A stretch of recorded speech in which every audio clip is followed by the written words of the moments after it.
And they asked me, they're like, hey, do you want to do a personality test? And I said, no. I said, I know all about you guys. And I said, I believe what Leah Remini said about you guys is true. And I want to know where Shelley Miscavige is. And they were like, what? They didn't know what to say.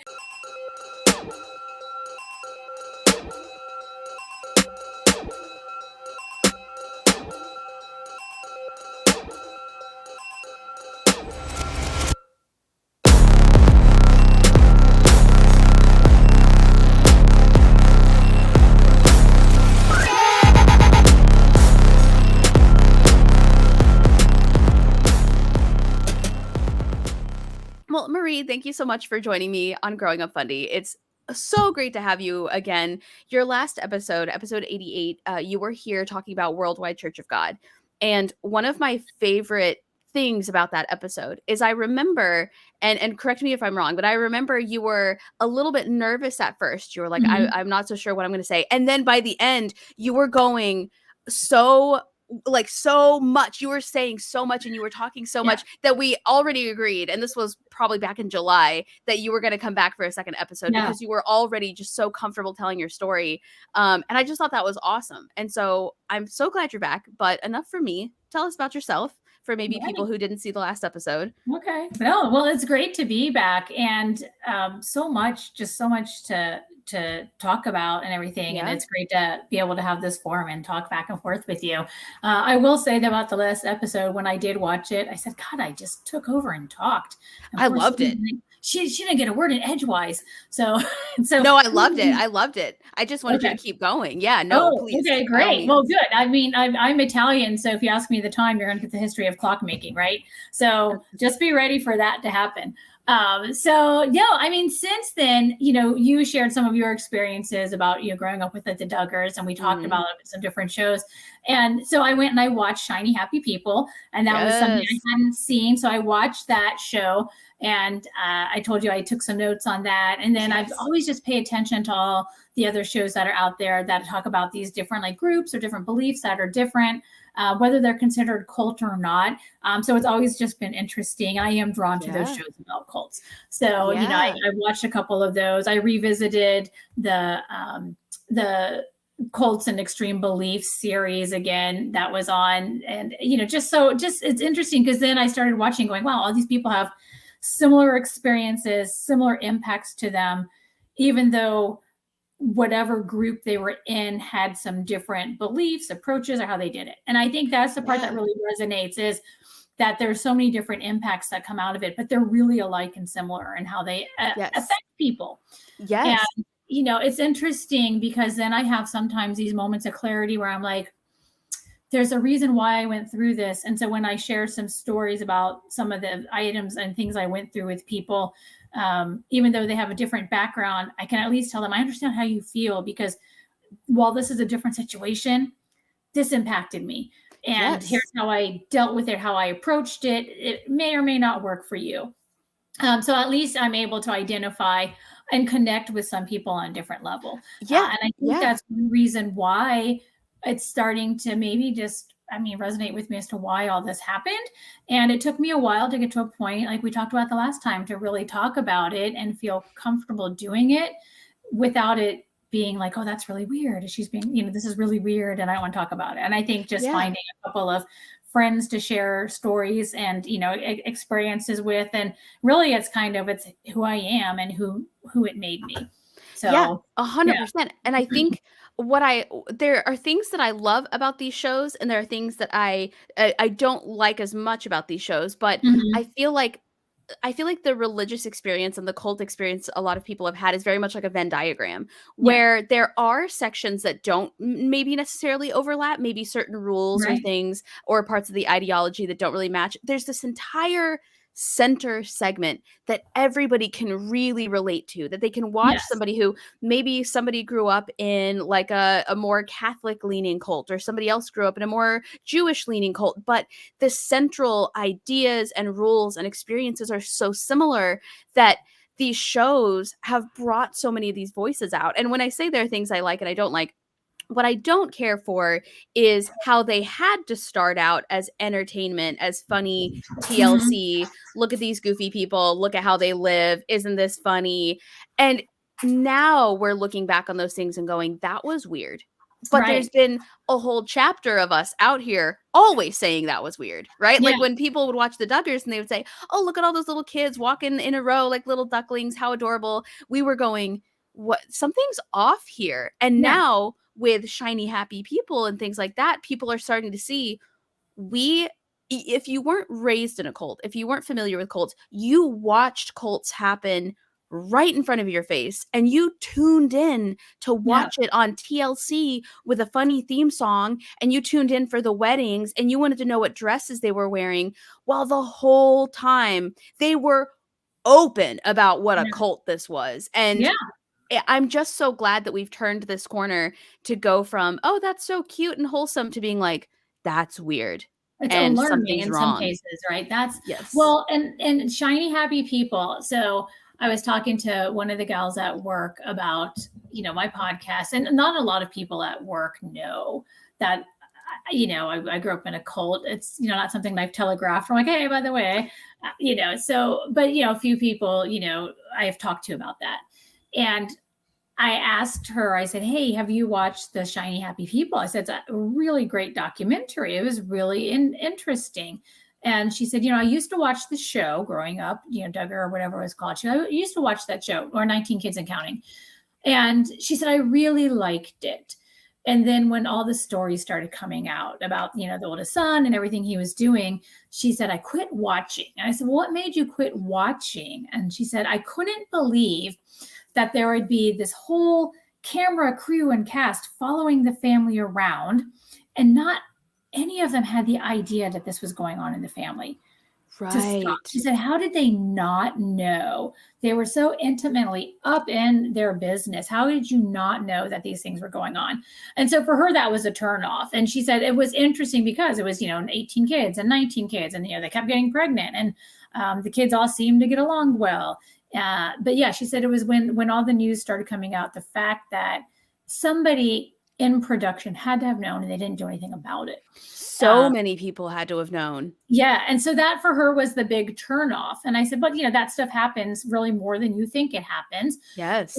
And she, acknowledges and understands, but it's also in a lot acceptable. I mean, my dad used, he molested me. I don't think he molested my oldest sister.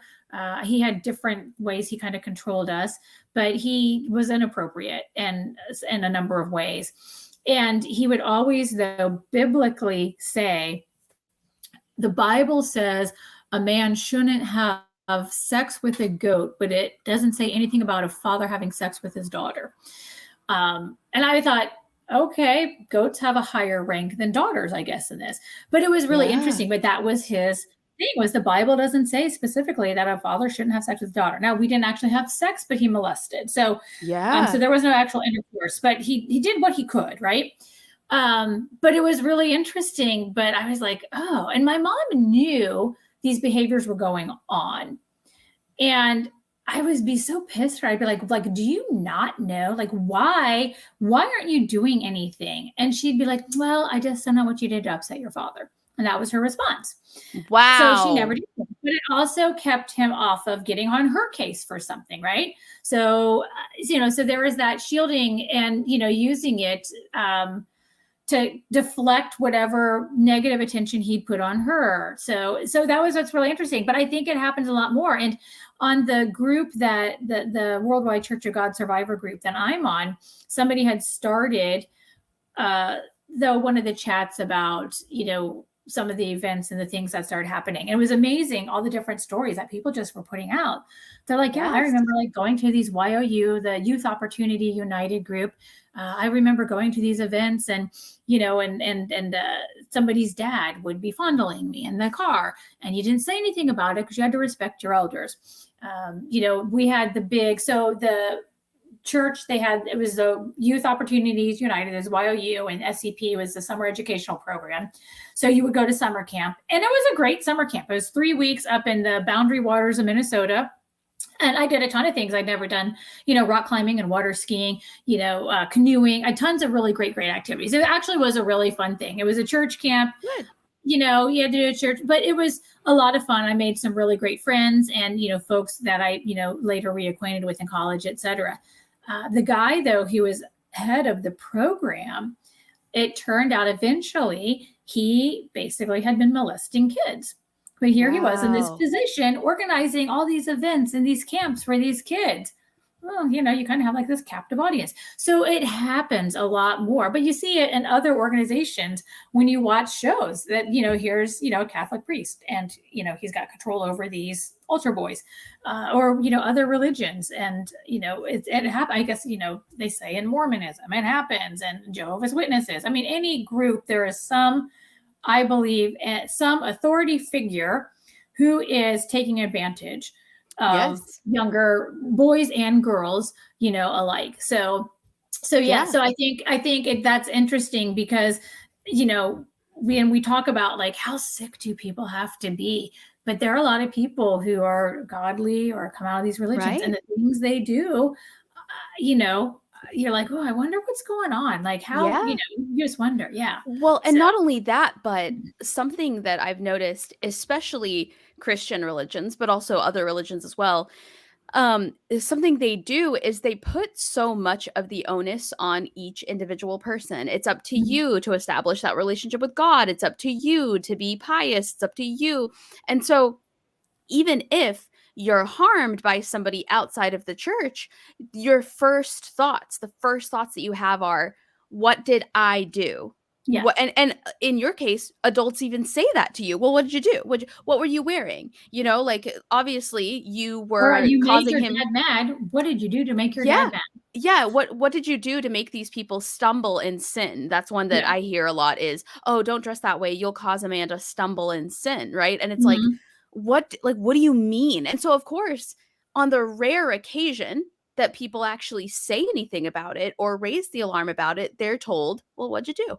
What'd you do? So that internal voice they already have, keeping them quiet about it, is then just reinforced by the people around them who don't want to do anything about it. And then you think, these television producers, their paycheck is lined up in this. Probably their livelihood, their family's income is so are they going to say anything? Is that really what they saw? Maybe what they saw was just different than what they're used to. They don't want to rock the boat over something that probably wasn't. I mean, the girl seems okay. She wasn't upset about it.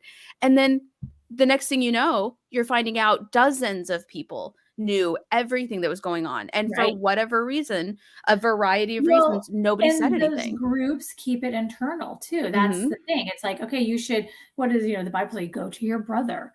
So you're supposed to go and say, hey, whatever, you're touching me, it's inappropriate. You go to a priest, a pastor, or whoever, right? And they keep it internal. They don't want it outside. Yeah. And I think that's what's so interesting about it is, when the things were happening to me, there was a thought that, okay, I could go and I could tell somebody and they would probably remove me from the home. And then it was, so what's worse, that I end up in foster care or that I stay with a known, quantity that I know, like the people I know? It was really like, do you say anything or not? But then again, am I disrespecting my parents and not honoring them because I'm going outside? And so, all these, it's conflicting and not knowing what to do, or I'm not honoring my parents. I could quite possibly not make it to the place of safety because I did not honor my parents. Right. And that can happen. So it does. It messes with your head. It's really interesting because I was talking to a friend and she does some counseling and she talks about and works with, rape victims. And she said, what's interesting is it's horrible. The whole thing is horrible. And there's the physical that happens. She said, but it's the mind fuck that goes with it that you never get over. And it's the mind fuck that cripples people. And that was her view. And I thought, okay, that's really interesting because again, all of these things happen, even though you leave and you get out of it. And we talked about the last time that I've done like coaching. So I would behave appropriately in the workplace and develop emotional intelligence. And I've done therapy and PTSD stuff. But it was really, about the mind fuck, right? It was a Yes. huge, big mind fuck that happened. And I think that's what it is. It's again, like the getting people to think a little bit different, or do you not, do you believe, or try this and just see, or this is our tradition. This is our family tradition. And you kind of start picking up on whatever it is. Because you do it to keep peace for some reason. So, Yes.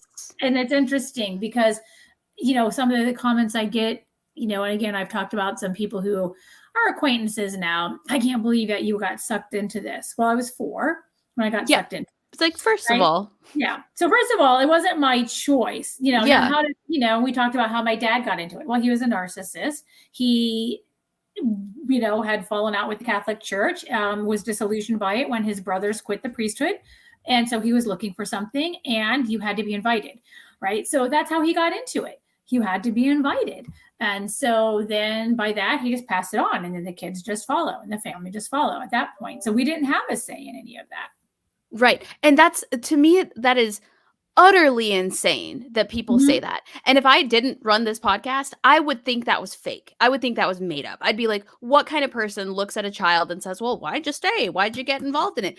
People say that. And then they say that about adults who grew up in that. So you literally, as your brain is developing, you're being told these rules, you're being told these laws, you're being told that if you don't do these things, your literal salvation, your eternal salvation is up for debate, right? Yeah. And then people have the audacity to be like, well, why didn't you leave when you were like 18, when you were a legal adult? It's like, first of all, when I was 18, I couldn't afford to leave my parents' house.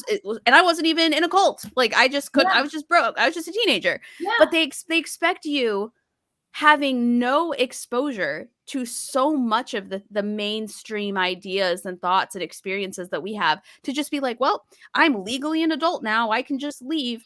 It's like any abusive relationship. Do they not even understand how, like you said, it's the mind fuck, like how your brain literally grew around the same way that, trees will grow around buildings and anything like that. It literally grew around these ideas.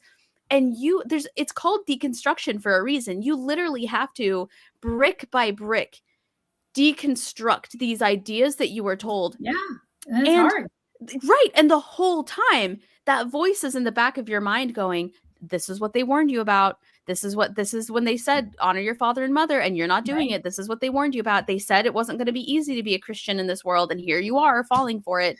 Devil's working his way in. Yeah. So we always grew up. So like fear. It was so funny. And one of the survivors group, somebody posted this video of David Pack, and he took like Armstrongism, like beyond Armstrongism. And he was talking about the Feast of Tabernacles, and he was basically preaching. It was funny and sad all at the same time. But he's like, if you leave services early, you are going to hell. You will die. And it's like, people are like, no, I need to get on the road because I do need to be back at work tomorrow. I've taken 8 days off to be in Dayton, Ohio, where God placed his name, or whatever it is. But it was just like, but if you leave early and you skip out on that last minute of services, you will. And he was literally saying, you will die. And you're like, oh, what, and the fear, it was just amazing to watch. I'm like, God, I don't miss those days. Right. The Feast of Tabernacles was supposed to be a happy time. I hated it. I can imagine. Yeah. It was church every day. It was really bizarre because like you were assigned a church site based on how much money you had. So we spent a lot of time going to Dayton, Ohio, because sometime, for whatever reason, God placed his name on Dayton, Ohio, and said, what a wonderful place. Let's hold a Feast of Tabernacles here and celebrate me. So Dayton was like 2 hours away, but it was always so funny because you would get they would give you these green stickers in the mail, and you're supposed to put them on the bumper of your car, so you knew that you were going to the feast. And you're like driving down the road, you're like, there's somebody with a green sticker. You're waving, hi, where are you going? And you would be so excited to see green stickers because at least you knew like there were other crazy people driving to Dayton, Ohio, or the Poconos or wherever for the Feast of Tabernacles. But it was all, but it was so not fun. Some families were like, okay, we don't have money to travel any other times of the year, so we'll make it fun and we'll make it an actual family vacation. So they got to do stuff we didn't. We did not. I mean, even, based on our tithe, we were just super tight on funds. We say like the cheapest hotel, we ate a lot of stuff, out of a cooler in our hotel room. Didn't get to do a ton of activities. We did some fun activities. There are some, but there are sometimes it was really lean years. But you go and you sit in church. People are like, oh, what are you doing? You're like, oh, I'm sitting in church for 2 to 3 or 4 hours, and then I go sit in my hotel room and do my homework from school because I got to keep up with my homework, super exciting. Occasionally I go to a YOU event, but yeah, it was just, all about money too. And at the last day, like you do your tithes and offerings, and then there's the special offering and, all of these things. It was like such a big thing. I remember one time, one of them, Herwood W. Armstrong. So, and it was a big deal. Like sometimes you couldn't leave because they would do a big satellite broadcast. So depending on what time zone you were in at the feast, you couldn't leave after that last service because, it might be that satellite cast started when you were at 5 p.m. You had to wait till like 7:30, 8 p.m. to get out of the tabernacle and run to your car and drive home. But I remember one of the last ones I saw with Herbert W. Armstrong. He's like, brethren, we need money and you're not. And we need to continue to fund the good works that we do. And he's on and on. He said, I know you've given your tithes and offerings, but now you need to reach into your pockets and any last piece of change that you have, any stray dollars you have floating around, you need to take it out of your pockets and you need to put it in the offering plate now and we'll send it around. I mean, it was just like every last scrap cent. It was crazy. It was absolutely crazy, but it was all about the money as well, and he was flying around in a Gulfstream 3 jet and he was visiting all these people, and had all these cars and, beautiful suits, all of that stuff. So, and here we were, giving 3 tithes and, scrambling and scrounging for pennies in the seats of the car, to donate because we need this. So yeah, it was really crazy. So, but you don't leave because you're not going to get to the place of safety. And we need 144,000 people baptized to make it to the place of safety. Yeah. And you're going to die. You're going to die. At some point, you're going to die. And if you don't make it to the place of safety, oh my God, that was the worst part. So here's more personal stuff about me. So my dad was always on us. So when I was growing up, that's when like the movie The Holocaust came out. I mean, a beautiful, sad movie, but it was, you're going to be in a concentration camp. And he'd tell us before you go, you're going to go, they're going to shave your head. They'll probably rape you a bunch of times, but maybe not you so much because you're not very pretty, but they'll rape you before then they send you to a gas chamber. What? Oh, okay. Go to bed. Okay. Give dad a kiss on the cheek and go to bed. Okay. Yeah. I'm going to go to bed. Yeah. I'm going to be raped. Okay. Or they're going to draw and quarter me.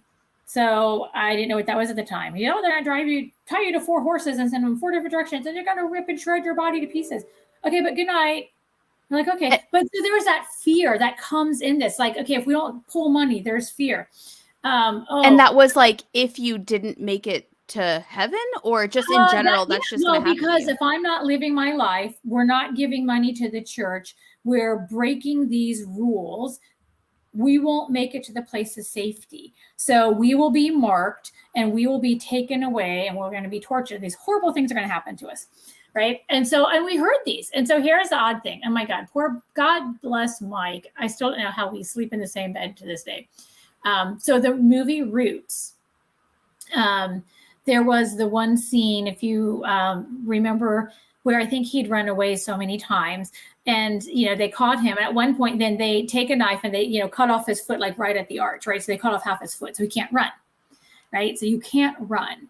And my dad's like, that's what's going to happen to you. You'll try to escape and they're going to cut your foot off. And I mean, he would just lay into us and just, this is going to happen. This is, So to this day, I don't know what or when, but I would fall asleep on my legs, like cross-legged under me, like Indian style, right? So that I would know if somebody came to grab my foot and cut it off, I'd at least have a fighting chance to know that they were going to do it. And even to this day, I'm 55 years old now. There are sometimes I wake up and Mike's like, get your knees out of me. Oh my God, your knees. What are you doing? I'm sleeping cross-legged. So something in the night, I just cross-legged. And it's crazy. It's really bizarre. But my dad used to just these horrible things, and, and yeah. And it's like, do I laugh about it? Do I cry about it? It was super scary. And then I'd be like, okay, well, okay, we'll go to bed, good night. Okay. That's wild. But, but these things come out of, right? These Yeah. learnings. Yeah. And so when you look at things like shiny, happy people becoming mainstream, is that triggering for you? Are you glad that these things are being talked about and brought into the mainstream? Are you like, man, I really wish I didn't have to revisit this stuff? Like, No, what's it like for you? I'm sickly, oddly fascinated. I think I run to it. I think because I identify, and I don't know if I'm maybe searching for something or to try to identify with something. I can Interesting. identify with some of the things, like when they showed, like, in that series, the big festivals and the big church festivals, and everybody's all dressed up and they're all smiling. I'm like, okay, I remember going to those similar things, the Feast of Yeah. Tabernacles, and I went to those. And so that was, but then again, it was like the fear that if you don't, there's going to be a tribulation and you're not going to make it. And so this is why we do this. And here's why we have all these kids. And I can't remember if theirs was numbers based, but worldwide was, we have to have 144,000 baptized people. And then once we hit 144,000, the tribulation is going to come, but this 144,000 are going to be saved. And Why such a specific number? this is where my theology experience has failed me. But I think there's a number that is, I think somewhere in, I'd have to go and try to find it. But there was 144,000. I don't think, I was talking to a good friend of mine from college, he's just a great friend. And I asked him, I said, I never really heard any numbers, but did we ever get close to 144,000? He said, we never did. I think, and because he was a man, he was allowed to know more of those numbers. He said, I think we maybe hit like 83,000 at one point, and that was globally. There's 83,000 people baptized globally. But yeah, we never got close to 144,000. I'm so curious what they were going to do if you Well, got to the 100. tribulation was going to come, and those people were going to be the ones fleeing to the place of safety, which was Petra, which is, big rock caves. And then once the tribulation was all done, we'd be the ones to basically restart everything in the way God wanted it to be, right? So, yeah. So tell me a little bit more about the place of safety, because I've never heard that term used before today. What Yeah. was it? What was the difference, if you had to guess, between the idea of heaven and the place of safety? What was the difference there?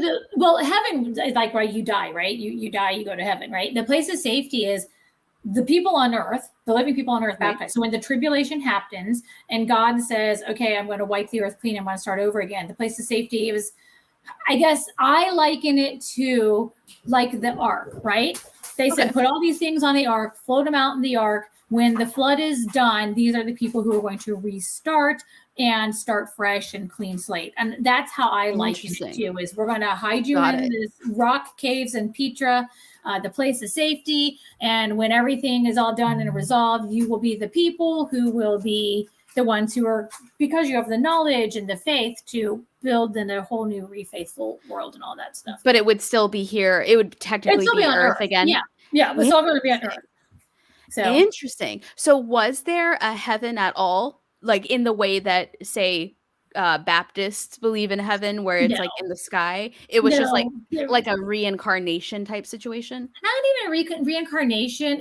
God, no, there never really was a heaven and hell per se.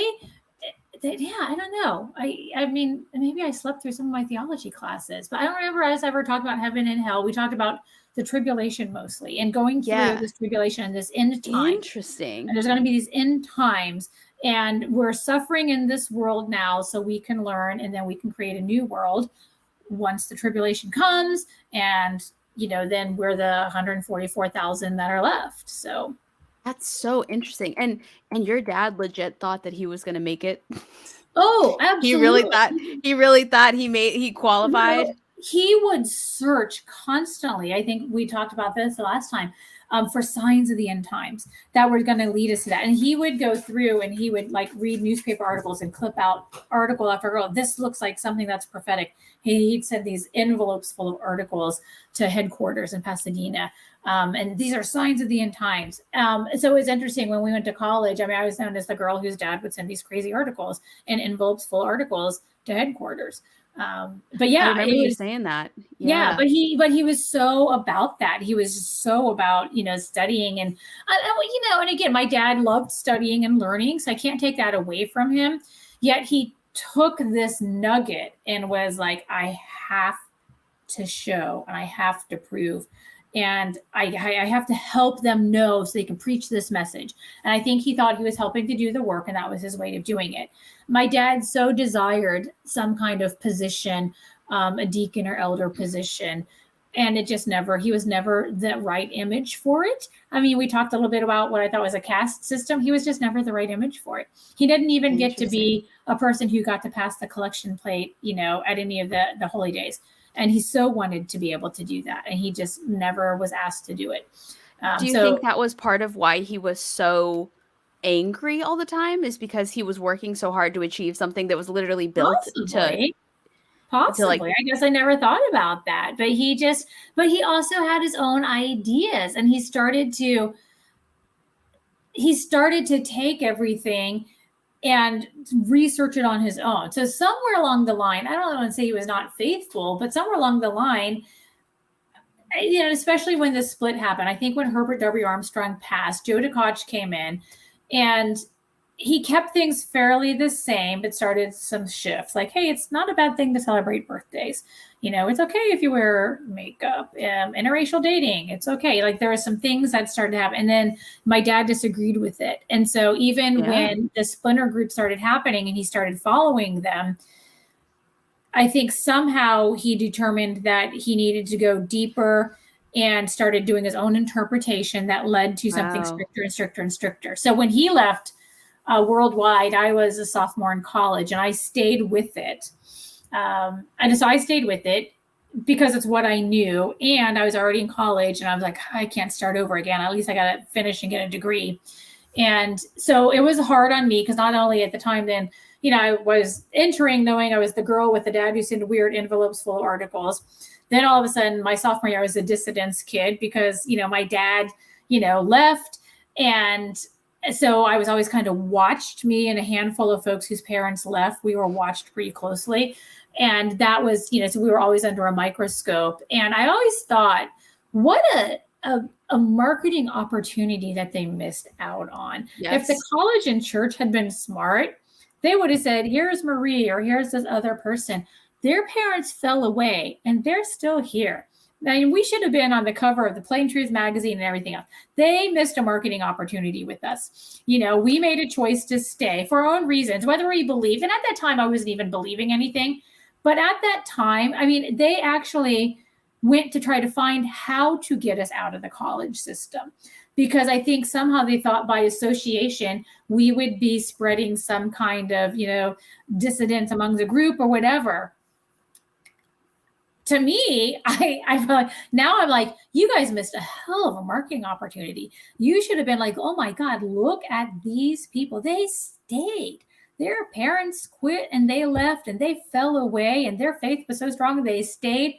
They missed, I felt like they missed But the see, button. that makes too much sense. That makes too much sense. And that might decrease your level of fear, right? No, No, they want, yeah. yeah, like that. That's what's messed up is you're right. You're right.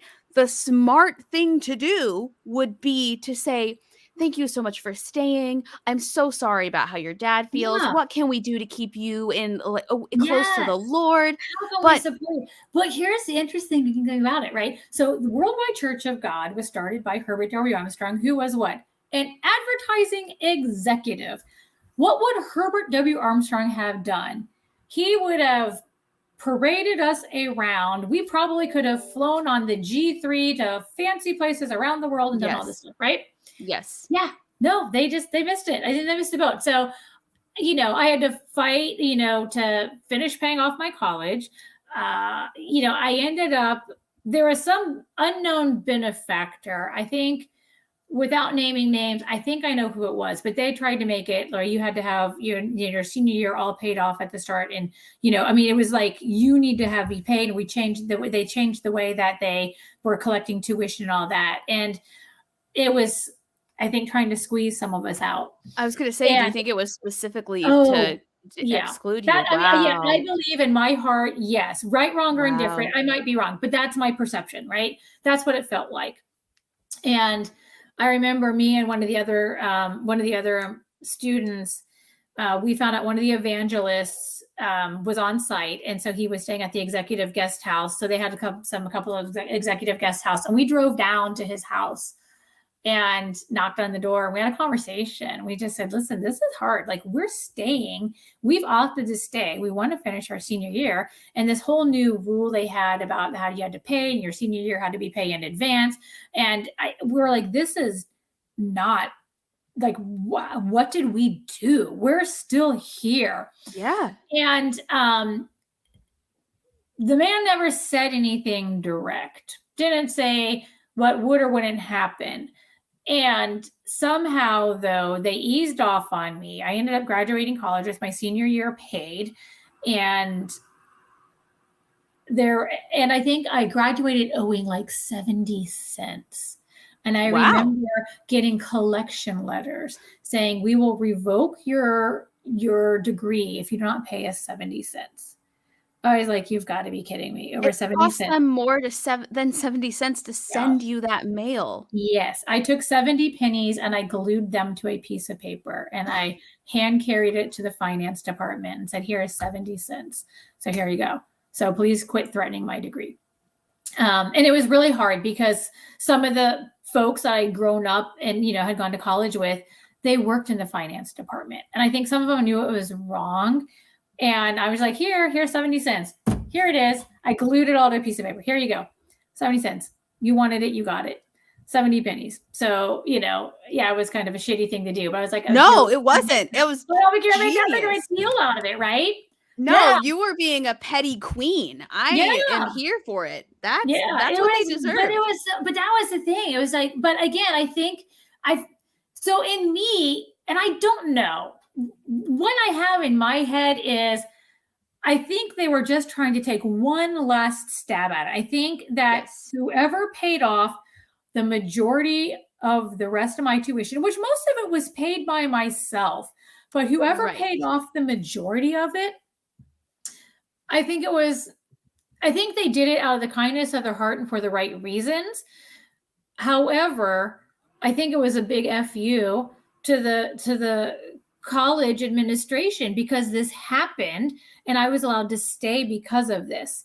I don't think it was, I think, and I don't think this person meant to be FU. I just think they said, it's really horrible what you're doing to this person. Yeah. And it was, Sydney, it was an amount of like $700. So it's like, okay, I had to pay off this $700 entering my senior year because I paid off most of it already. But it was so interesting. So I feel like, for me, it was kind of an FU. Okay. Yeah. Something happened. And then I'm like, well, is it a miracle? Like, do you all not believe in miracles? Maybe God inspired somebody to open up their wallet and offer this money. I'm pretty sure I know who it is. And I can't prove it. And, the person had a really very kind, generous heart, and I never talked to the person about this. But he was also fairly high up in the church as well. And it wasn't the person that me and my friend went and talked to. So I think it was somebody else. So it was really kind of, it's kind of how some of the things I saw, led, and believed, but I don't know. We'll see. I'll never know for sure. I've never reached out to ask the person. Again, if it was their ability to be able to give a blessing, they were able to bless somebody, help them out, then I'm thankful for whoever it was who did it. Yeah. And if it's who I think it was, they were really a truly wonderful person. But yeah, it was just kind of, in a way, it was a little bit of an FU to me, or an FU for me to them. Like, hey, like, you guys tried to squeeze me out, but you're going to quibble over 70 cents. Okay. So we'll go. Like, you will not get rid of me. No, Yes. just like, no matter what, I will stick around. I will be the cockroach that you keep saying and you can't get rid of. Exactly. But I mean, like, part of me wants to be like, yes, good for you, petty queen. And the other part of me wants to be like, what is their problem? There was a lot of administration. It was so interesting when they merged the two campuses, when Pasadena, so they ended up having to get out of the property in Pasadena. And so they merged the Pasadena campus with Big Sandy. And they were, even the campuses, two different vibes in the administration. The Big Sandy administration was great. They were more laid back. I think they were more approachable, but they weren't bound up and wrapped up in headquarters with their noses up, the executives, butts there. And when the Pasadena executives came down, I hated all of them. There was one in particular who my sister, she started at Pasadena and was really good friends with, his daughters and him. This guy hated me. And he's like, you're not like your sister at all. And I'm like, good. I don't want to be like my sister. That's ridiculous. He didn't like, and it's so funny because he didn't like the Big Sandy administration. And they rallied around me. The Big Sandy ones would rally around me. So it was really interesting because even then there was this difference in the vibe from the Pasadena people to the Big Sandy, campus. It was really, Do you think, was your sister like more, did she follow the rules and like behave better? Like, was she more like textbook behaved, or? She did to fit in. I think my sister Yeah. always thought she was a bad girl going to college, and she wasn't. She went to college and she tried to conform. She got married to a college grad. I mean, she did the things she was supposed to do, got her degree in homemaking and, home ec and all that good stuff. Was a young ambassador in the singing group and, all of those things. Pasadena was really where she wanted to be. She liked that it seemed, how do I say this about my sister? I describe it like, we're Italian.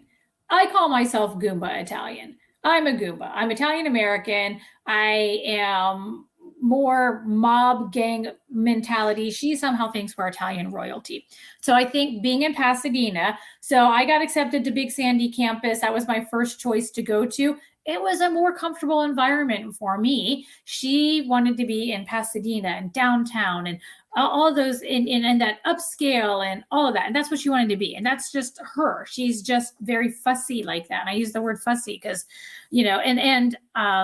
she wants to keep up with the Joneses and, she is better than everybody. And she doesn't want to talk about, I haven't talked to my sister in several years. I've been very clear. Don't want to talk to you. Leave me alone. She would die if she knew that I was on a podcast sharing these family secrets of my experiences because everything is in a closet. She's no, skeletons are not getting out. So she's just not, in my opinion, she's not her authentic self. Right.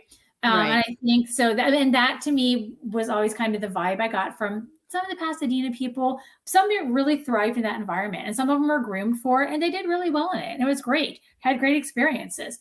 It just wasn't my thing, but there was definitely a different personality. So when they merged the campuses, my junior year and then senior year, when all this came out about how you had to pay in advance for your senior year and all that, a lot of the pressure was coming, I felt, from the Pasadena administration to do that. And it was just a real interesting, because it made more financial sense to get the money from the students up front. And you couldn't get a student loan going to college. I don't know anybody who got student loans for college. So yeah, it was. Was it an accredited university or was it? So here's what's interesting. Because I was going to say, if it's not accredited. Yeah. Not accredited. However, so they decided as we were going into our junior year, they were going to seek accreditation. So they wanted to get accredited. That's good of them. Yeah. So they were going through the process. And I think, so one of the last parts of the process was they were tasked to identify one class. And there was essentially just kind of a certified test everybody had to take. And I think based on the collective scores of everybody who took the test would validate that, yes, we were learning, we were doing the things that an accredited school would do, and it would get accredited, right? So the class they picked was my class. They picked my class. And the funniest thing, my friend and I were talking about, so when we graduated, we were told when we graduated that our degrees were accredited. I haven't seen any actual proof of it. My friend, who I'm really good friends with, said, no, we are accredited. I said, okay, I just want to make sure my degree is accredited. I'm going to trust the process. But the funny part is, our class was so interesting and unique. My group in Big Sandy that I went through, just some of the best friends in my life. But we went out the night before. We had this test. We go out the night before. And there's a place in Longview, in Longview, it was called the Rio Palm Isle. Best place ever to go, just so you know. Best place ever. It was this country western bar, and you would go in, and at the end of every hour they'd go, for the next 15 minutes, all mixed drinks are a quarter. Like, fuck, here's a buck. Take 4 mixed drinks. Dang, with those 70 pennies, you could have got messed up. Yeah, I had a really good time for $2. So no, we went out. We were out to all hours. It was just crazy. I don't know why we picked, but we just said, hey, let's just go out. So a whole bunch of us from our class went out. We didn't roll in until like 3 o'clock in the morning, which was interesting. We roll in. Nobody gets written up but me. There is a write-up in my file for coming in after curfew. And I was in a car full of people. None of those people in the car got any note in their curfew. It was crazy, right? Up right? on you because your dad left the church. Yeah, yes, I was a dissident's kid. And apparently I must have led 100 people with me to go into this dissident. I don't know. Or do you think, so without naming names, there are religious universities in at least Arkansas that I know of that will give you a scholarship if you're basically a spy. If you agree to go to campus parties, to go to off-campus events, and to report people for dancing, for drinking, for dating. Do you think any of those people would have been? No, I don't think the church was that sophisticated. I mean, they knew. I mean, like the administration, and it was, I believe, again, it was the Pasadena administration people, because the Big Sandy administration people, they knew that we would go, because Big Sandy was a dry town, so we'd have to sneak and go and drink beer, right? So we'd be out on some back road in someplace, Texas, probably unsafe, drinking, and they would drive by, they would know to have a drink with us occasionally, right? So it was interesting. I think it was more the Pasadena administration. That's just always the sense I got. I don't think it was spying, because otherwise there's 100 people should have been written up, not just Marie. That's and a car full of all of these people, right? But we go out and we wake up, we roll into the testing station they had set up. I truthfully don't know how I did, but apparently we blew the testing numbers off the charts. So, really? Yeah. That's impressive for how hungover y'all probably were. No, we were all, I mean, there was one gal who was just she was a beauty queen. She's from Oklahoma. She was just such a lovely, lovely gal. She would literally roll her hair and, thing like the size of Coke cans. She had just big, beautiful hair. She comes rolling the next day. I mean, hair not done, which I've never seen her. Hair not done, sweats, no bra on, taking this test with her glasses on. Man, it was hilarious. I'm like, oh, we all had a good time last night. But, we blew the test scores off, out of the water. It was great. But, yeah, I remember. So that's when, according to what they use our test scores for, that was the basis for us to be able to get accredited. So they said when we graduated, our degree was accredited.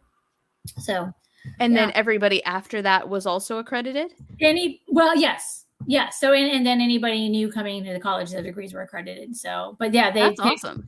Yeah. Our group was we had such a fun class too. Our group was, I bet. Super advanced. We were we were funny. If I had to say one thing, we just had this sense of humor that could not be beaten. And we would just being back and forth. It was a lot of fun. So, yeah. So there was that, but it was, we deviated. I don't even know how we started on that, got here, but yeah, it was, but I would say, yes, there was, so yes, no college, where were we at? No loans for the college, but they had to have the money paid up front our senior year. So yeah, somehow I made it through and I have a degree that is supposedly accredited. So I've been told. So interesting.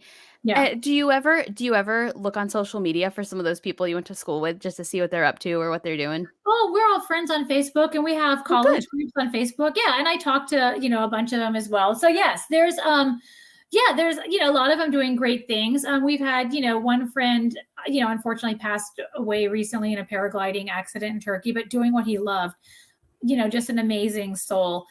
Just a lot of, really good friends, just some, past, different illnesses, that kind of thing, but them just to watch their families grow, and what their families are doing and how far that they've come along, and what they've done as well. And it's amazing. They all have their own stories.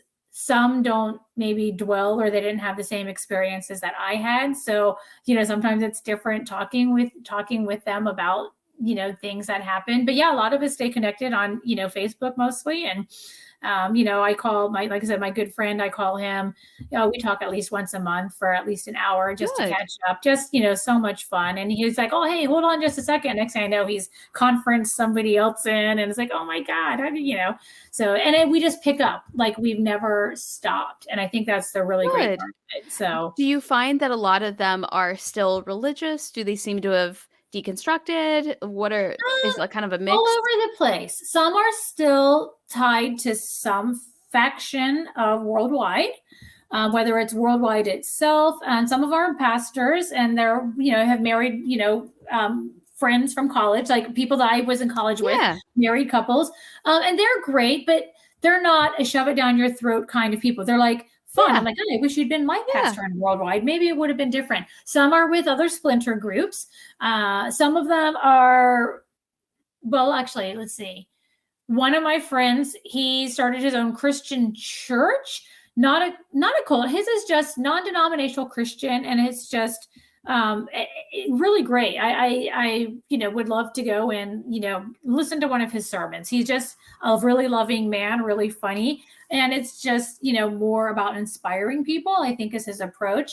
One of my friends who recently passed away, she was a church pastor. She and her husband actually were church pastors and pastored at a church together in Australia. That's surprising, because I feel like women not being pastors is a big thing in a lot of churches. Oh, it is. But, she just was, such a loving Good for her. person. Yeah. A great way to connect with people. Yet it wasn't a shove it down your throat. And I think it was, you kind of learn. And like I ask people, but I work in human resources and labor relations, and it's so funny. And people talk about their supervisors or what kind of leaders. And I'm like, okay, look at your supervisors. What do you like about how they lead the crew? What do you not like? What are you going to do, right, to make it better, to make it yours? And like, take the best and the bad. What is it you like that they do? And how are you going to maybe try to use that? And I think that's the way, like this friend from college that, she and her husband, it's like, we've seen this part of the church aspect. We don't like that. We don't like the impact it has, but we've gone to other churches and we like this. And we like the way they engage in the congregation and the way that everybody is seemingly equal or whatever. Right? And so that's how they approached it. And I think that's the thing is, what is it that we like? And those folks, I have not seen anything like harmful or anything that I go, oh, that's alarming, or similar to any other way that we've grown up. So I think, so there are some of those folks. There are some who just don't go to church. Some who just read the Bible on their own. I have one friend, he and his wife, who were both in college with me. He was always really closely tied to the Jewish faith. And I think he was Jewish by birth. So he went back to that. He lives in Israel now. Wow. Just checked in with him and his wife. I was going to say, I hope he's doing okay. Yeah, they are. They're doing well. Just a super faith, just amazing, just super faith, and super really loving man. And so, so he, that some, then I have others who, I had dinner. One of my girlfriends happened to be near town, and we met up for dinner, and she goes to a small, just community church, does her own studying and reading.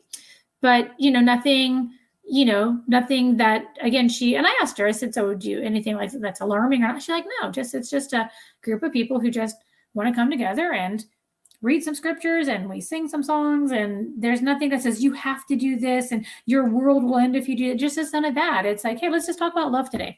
If we're truly out there loving and shining our light, here's what it could look like. Or here's, so yeah. So I think there's so many just different approaches people do. Yeah.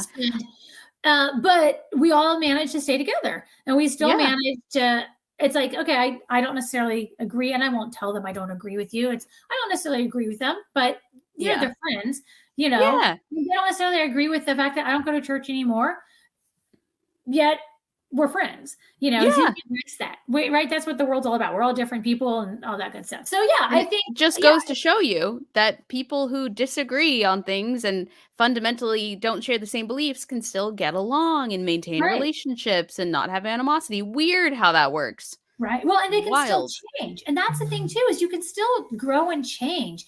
And I think that's the part that's interesting. We started earlier talking about like some of these shows. And so the new one I've been watching, it's been on a couple seasons, is Welcome to Plathville, and it's about the Plath family in Cairo, Georgia. And Kim and Barry decided to become more fundamentalist. He didn't necessarily join any kind of group, but he had his own beliefs. And so when he met his wife, he kind of instilled these beliefs in her. And That sounds familiar. yeah, exactly. But they kind of did their own thing, and and like the kids grew up. The girls wore skirts. They were really modest. They were homeschooled. They didn't eat sugar. All of those things. And so this was their family, their community. And then, as the kids have grown up, some of them would push the boundaries and push the boundaries. And earlier episodes, it was about them pushing the boundaries and kind of splitting off. And the older son, he gets married to a girl from a similar belief. Yeah, but she's a rebel. Well, and it wasn't until the family got involved, right? Yes. And then now they're having marital issues.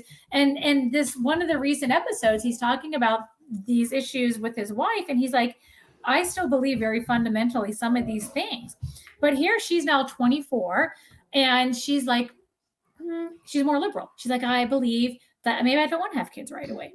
And I'm more liberal. I don't believe in some of this straight conservative stuff. I think I'm okay. And he's broken out and he's done things, and he's lived, and he's done things he never would have done. And I think he's appreciative of that. But he's like, if we have kids, though, they'll be homeschooled. And she's like, I don't think they'll be homeschooled. Yeah. Right. And so it's kind of that. And so they have that discussion going on. But in the meantime, here they're struggling in their marriage. And then all of a sudden the parents are separating. And everybody's talking about how bad, this kid's marriage is with his wife. And now the parents are separating. And the mom's like, hey, I don't want to believe this way anymore.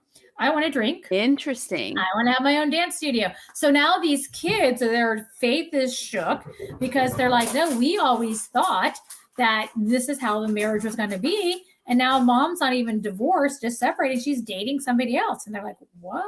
Yeah. Yeah. So it's almost like she saw one person who had the audacity to be like, no, I don't think that's actually how I want to live my life. And she just like took that idea and ran with it. Like, oh, finally somebody is saying what we all have wanted to say the whole time. I'm just going to take that and run with it. Of course, she probably wouldn't credit the daughter-in-law. She'd probably say, well, that's what's so interesting about it, though, is the rift in that family started because of the daughter-in-law and the mom, right? Yes. And now it's like they're kind of on the same path. And it's like, at what point do they recognize it? Which they haven't yet. I don't know if they ever will. Again, it's an ongoing, developing thing happening. But it was really interesting, though, is they're really a lot more alike than I think they want to be. Yes. And here it's this gal is on the outside, she's kind of been assimilated into the family, even though her family had similar beliefs. She had kind of lost touch with her family. And so now she's kind of in limbo, and she and her husband are having these issues. And so, yeah, it's a bit of a challenge for sure. So it's been interesting to see how that's happened. And so to watch that, because now here again, the kids grew up with this ideal. And so it's the same thing. I grew up with this ideal, and probably when I went to college, even though it was a church college, there were some liberal things I was exposed to more and more. And I'm like, wow, these people think different than I grew up with, or their parents think different than my parents. And that was always interesting, that we're all in the same church, and how could this happen? And even when I was growing up in my local congregation, it was the same thing. But now, it's again, they're changing and their views are changing, and what they know is changing. I think the difference is this mom on the show, Plathville, Kim, didn't grow up. She became and held to these beliefs because her husband said, hey, this is what I believe, and I feel like this is what we need to do to raise a, solid family.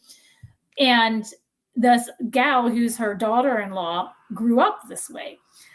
And now they're kind of on the same path Yes. of developing this, more of a outlook and being more accepting and more open to what is going on out there and not so closed off. Yeah. So, And do yeah. you feel like in your personal experience, were there when you first kind of broke out, maybe you were done with college and you were kind of on your own, were there instances in your life that you realized you were behaving a certain way that was directly attributed to your religion and your background? Or maybe like years later, you're like, oh, I've been doing that this way because that's how I was taught. I didn't even realize it. I'm just used to it. What are some examples of things like that where you're in the moment you weren't saying I'm doing this because the Worldwide Church of God told me, but Mhm. in hindsight you're like, wow, I did that for a long time and I didn't need to, or I dressed that way, or I listened to that kind of music or something. I mean, when I broke away, no, I think I was breaking away was different. It was like, I'm going to dress however I want. I'll celebrate Christmas if I want. I'm going to try eating shrimp if I want to. I'll try pork if I want to. Don't like them, by the way, but I'm going to try these things. I'm going to go out on a Friday night if I want to, which is a Sabbath. So I'm going to go do these things. And that wasn't the issue. The one thing that I found actually the hardest, and I still really work on this, is being so judgmental. There is always so much judging, because you always judge people who weren't in the church and they're sitting in there. And even though, and it wasn't that I judged their beliefs, but I would be like, okay, somebody who does not have kids, I'd be out in a mall and I'd be like, I cannot believe that person is letting their child behave that way in public. Like, why don't they have a better control of their child? How did they raise their child? So it wasn't that. I think it was the judging was Yes. the part that kept me going. And why did they believe like that? Or why did they dress like this? Or why would that mom let their daughter dress like this? And it's hard not to judge. I mean, it really is. Totally. But Totally. but that was, I think, probably because we thought we were better. We were Yes. hand selected by God. I went to the college where God placed his name. I was cream of the crop while I was in college. All of these things, I was better. So it Yes. was kind of looking down. And who was I to look down on anybody? I mean, I Yeah. was nobody to look, but I would be like, that's just, oh, I can't believe that you would bring your child into a restaurant and they would scream and it's okay, or it's okay for your child to participate in adult conversations the way they are, and that you indulge this, they're to be seen and not heard. So it was things like that, right? But I think that's probably more the impact that I still struggle with that. Totally. I like it's so funny you say that because for me that was one of the hardest things to let go was your identity becomes you being better and more pious and more Mm-hmm. faithful than everyone else. I Yeah. remember like I remember being the girl who would call campus police if I smelled weed. I Yeah. would like judge everybody if they weren't studying, if they went to a party on a weeknight. Like I Right. remember my whole identity was being better than everyone else. So then when that's like shown to you, before we were on the record, we talked a little bit about how people never like being shown who they are. They never like Mm-hmm. hearing what they sound like. When the first time it's really pointed out to you and a mirror is really held in front of you, you realize, there's that trope where people say what you get picked on the most is what that person is insecure about. Yeah. It's honestly true. Like your whole identity becomes how can I be better than everyone I'm looking at right now? Like, oh, if that were my kid, I'd never let him act like that. Having never had a Right. child in my life, I Right. would never dress like that. I would never smoke weed. I would never that. It turns out the people I was judging the hardest end up having the most fun Yeah. as I Exactly. slowly imbibed in some of the things I thought were so heinous. It turns out it's not that bad after all. But yeah, that's something that again especially being a Southern former Christian lady, Mhm. woo, the gossip meter is so Oh, high. And don't get me exactly. wrong, I love a good gossip, but at least now I admit I'm just as bad as that person when I'm gossiping about them. Like, Right. look what a hot mess they are. I am also a hot Right. mess, but look at what a hot mess they are. But they are, can you Yes. believe, Yeah, like at least and I'm that's the thing. private about it. Yeah. Well, but that was probably the hardest thing because there was always this judging because Yes. growing up I was judged. I mean, my parents judged me. Mom, you're, in college, you'll never get married because you're not pretty enough, and you're not pretty enough because you won't wear makeup. My mom would tell But me if you I wear was makeup, you're a whore too. So well, don't but do when that they told either. us we were allowed to wear makeup, though, there was a time when they said, but then I was not going to be a minister's wife because I wasn't pretty because I didn't wear makeup and I had a smart mouth, apparently, right? So I was never going to get married. But even my mom, even growing up, she'd be like, well, you're fat. Okay, I'm going to reveal. I weigh 130 pounds right now and I'm 5'4". I've never weighed more than 130 pounds in my whole life. I don't know. I mean, That's after like college, yeah. So that's I'll put it out there. I'm 55 and, and that's thin. I That's weigh thin. 130 pounds. That being said, yeah, I just lost my train of thought. But yeah, so I was always twice fat. So when I graduated college, after a while, like when I just couldn't control things, I did have an eating problem. I dropped down to like 87 pounds at one point. Wow. Yeah, but it was one Wow. thing because you grow up in this church and everything's so controlling, so controlling, so controlling. And then I had gotten judged by my mom. You're fat. You're this. You're that. And so the one thing you could control was what I put in my body and what I ate. Right. So yeah, I went through that process as well. So I was always a skinny kid anyway, but I dropped to 87, not healthy at all. So that's a challenge. So that being said, that was one thing. So it was always, that fat and I'm smart mouth and all that. My dad, I was not pretty enough. Why can't you be pretty like your sister? So that always happened. The other one was always your cousins. So his sister, my Zia, had 4 daughters who were gorgeous, absolutely beautiful girls. And they were in the church. They were Catholic. Their mom let them do their hair and makeup. They had curling irons. Their mom taught them how to dress. Well, why can't you be beautiful like your cousins? Look how beautiful your cousins are. Well, I'm not allowed to wear makeup. Right. We're so poor. I have to share bath water with my sister. Yeah. I can wash my hair like 3 times a week. I'm what? How like, do you, Dad, why aren't you more rich? Why aren't you? Well, because we're tithing 30% of our money to the goddamn church. I couldn't get braces. That said, but it was just like, how can you not be like how talented they are? Well, guess what? Your sister paid for them to take piano lessons and voice lessons. Mom, can we play an instrument? My mom played a trumpet in the college band. Well, I've got my trumpet you can play. Is there a lesson? Can I learn a flute or something? No, so no, there was no classes, none of that. So, but you're not. So there was just not good enough. And when I got to a place where I was more stable financially and work-wise and all of that, and I was able to buy nicer clothes and do that kind of thing. And then it was kind of like judging some other people. And it was always important to me that I worked out and I stayed in shape and I still play, sports and all that stuff. I still do all of that. I'm pretty active still. But, it's like, look at that. They're like 10 years younger than me and they look like 30 miles of bad road, but I'm judging them. So it was always that. So it was just like, because all of a sudden I had been put down so much for the way I looked. And that I was fat and I didn't wear makeup and nobody would like me. And, my mouth was too smart and I popped off too much and, all of that. And so when I got to a place where I could take better care of myself and learn my sense of style, whatever that looks like and all of that, I would judge people. I got even judgier because I'm like, how can you look like that? Like, do you not want to look better? Like, right. And so again, it's, so yeah, judging was huge. I'll tell you, we talked a little bit earlier about this, but the whole, looking good thing. If you read the Bible, you're familiar with the story of Ruth and Boaz, and how Ruth's mother-in-law, after her sons died, and her daughters, she took care of her daughters-in-law, and so she told Ruth, "Hey, you need to go out and ask this wealthy guy Boaz if he can glean in his fields." And I guess Ruth was a hottie. Boaz was an older man, but not a horrible looking man, and found favor in his eyes. She laid at his feet under his blanket. He married her. And so all of a sudden, she's with this rich guy.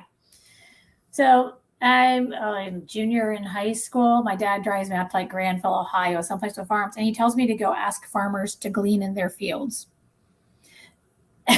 I'm like, what? So I'm like, I gotta get out of the car. This farm, hey, like my dad wants to know if I can glean in your fields. He's like, what? It's like, guys, look at me. I said, just yell at me and say no. And tell me to go off your property. I'm like, but he's just like, he's yelling. I go off. I'm like, yeah, the guy said no. Like, did you hear him yelling at me? And my dad said, well, obviously you're not pretty enough and he didn't want to keep you. I was like, I realized and dawned on me, I think he was trying to give me away. Yeah. Give me away. But I wasn't pretty enough. And this is why the man didn't want me. What? Is that why? Or was it the guy's like, how's this strange 15, 16-year-old girl here? Like, what is this? This is weird. Get off my property, right? Yeah. Oh, no. Yeah. So it must have been because I wasn't pretty enough, right? Yeah. So yes. That's wild. So then, so when I got a better handle on myself after college, I was like, I look better and good. And I was judgier. And I'd be like, oh, and when I'd go out with my girlfriends and we go to the country western bars, because I was a buckle bunny by then, I'd go out to all the country western bars, we do all that stuff, and I'd see some girls, I'm like, oh my God, can you look how fat that girl is out there? She thinks she looks so good dancing. She just doesn't. I don't know what she thinks, right? And here I'm judging and I'm talking about this person to other people. Right. Well, when you think about it, the entire foundation of most Western religions is judgment. Mm-hmm. God is always judging you. God is always watching you. Judgment Day is coming for many Western religions. Right. And so if you really get like psychological about it, we're taught that the person or the God who loves us the most, he loves us more than anyone else will ever love us. And he's sitting there and he's judging us. And he will pass judgment on us in order to make the cut. So in our minds, it's like, I can judge people I love. I can judge whoever I want. God judges everybody. So what's the difference between what God is doing and what I'm doing? Christians are supposed to be judged. So, I mean, psychologically, but who am I to be judging? Right? Who am I? Because I'm a bad Christian if I do judge, even though God's going to ultimately judge us and let us in the pearly gates or not, right? But who am I to be judging? Like, what makes me so special to judge? No, it was really hard. That was probably the hardest thing that came from the church. I think I got past a lot of the other things, but being judgy, it's not easy to get over, and I still do it. Oh yeah. That's human nature, I feel like. But at the same time, again, it's ingrained in your brain.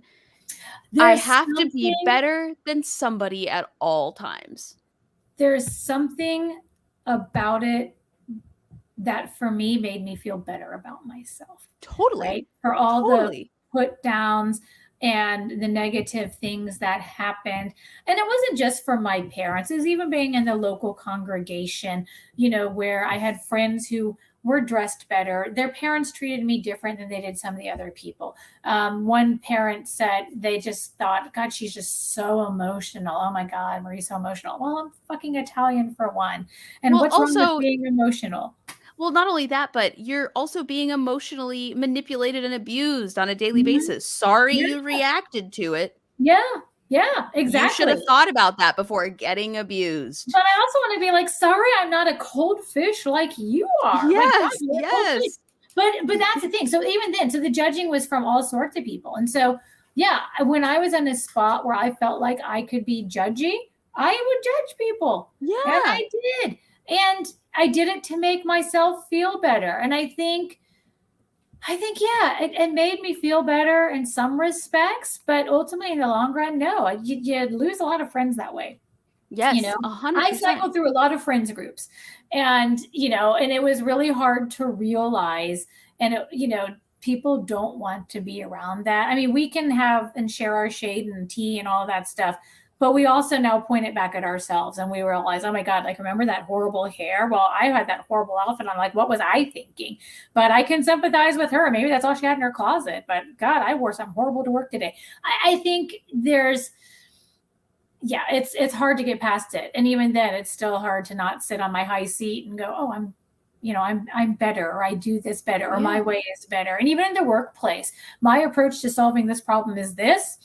And I'm known for doing it this way. And I've set this process, and everybody's like, it's really great where he does it this way. And I have to hand it off, whatever that project is or whatever it is. I have to hand it off to somebody else because I got to take on something else, which is great. And that person takes it and they do it different than I do. What? Better not. Now, they better get the same results. But I'm telling you, the way I did it was better. And sometimes they do it exactly how I did it because it's just easier. And other times somebody's like, well, yeah, I see that you did it this way, but I want to do it this way. And I'm going to do it on my time frame is this schedule. I'm still meeting the same dedeadline, but there's how I'm doing it. First of all, how dare you? Yeah. But you got to do it this time, this schedule. Yeah. You got to do this exact same thing because this is how I did it. But then again, then I'm judging how they do it. And I need to just let it go and be like, oh, you did it better than me, and celebrate them. So it's taken me a really long time to be like, I didn't know I missed that, but that was great the way you did it. And that's really hard, is to then step out and go, you really did this better than me. Yes. Or that was great. You really made miles of improvement. And that's humbling. Yes. But it's also, again, propping each other up and supporting its growth. Yeah, it's judging. Boy, judging. My brother is a playwright.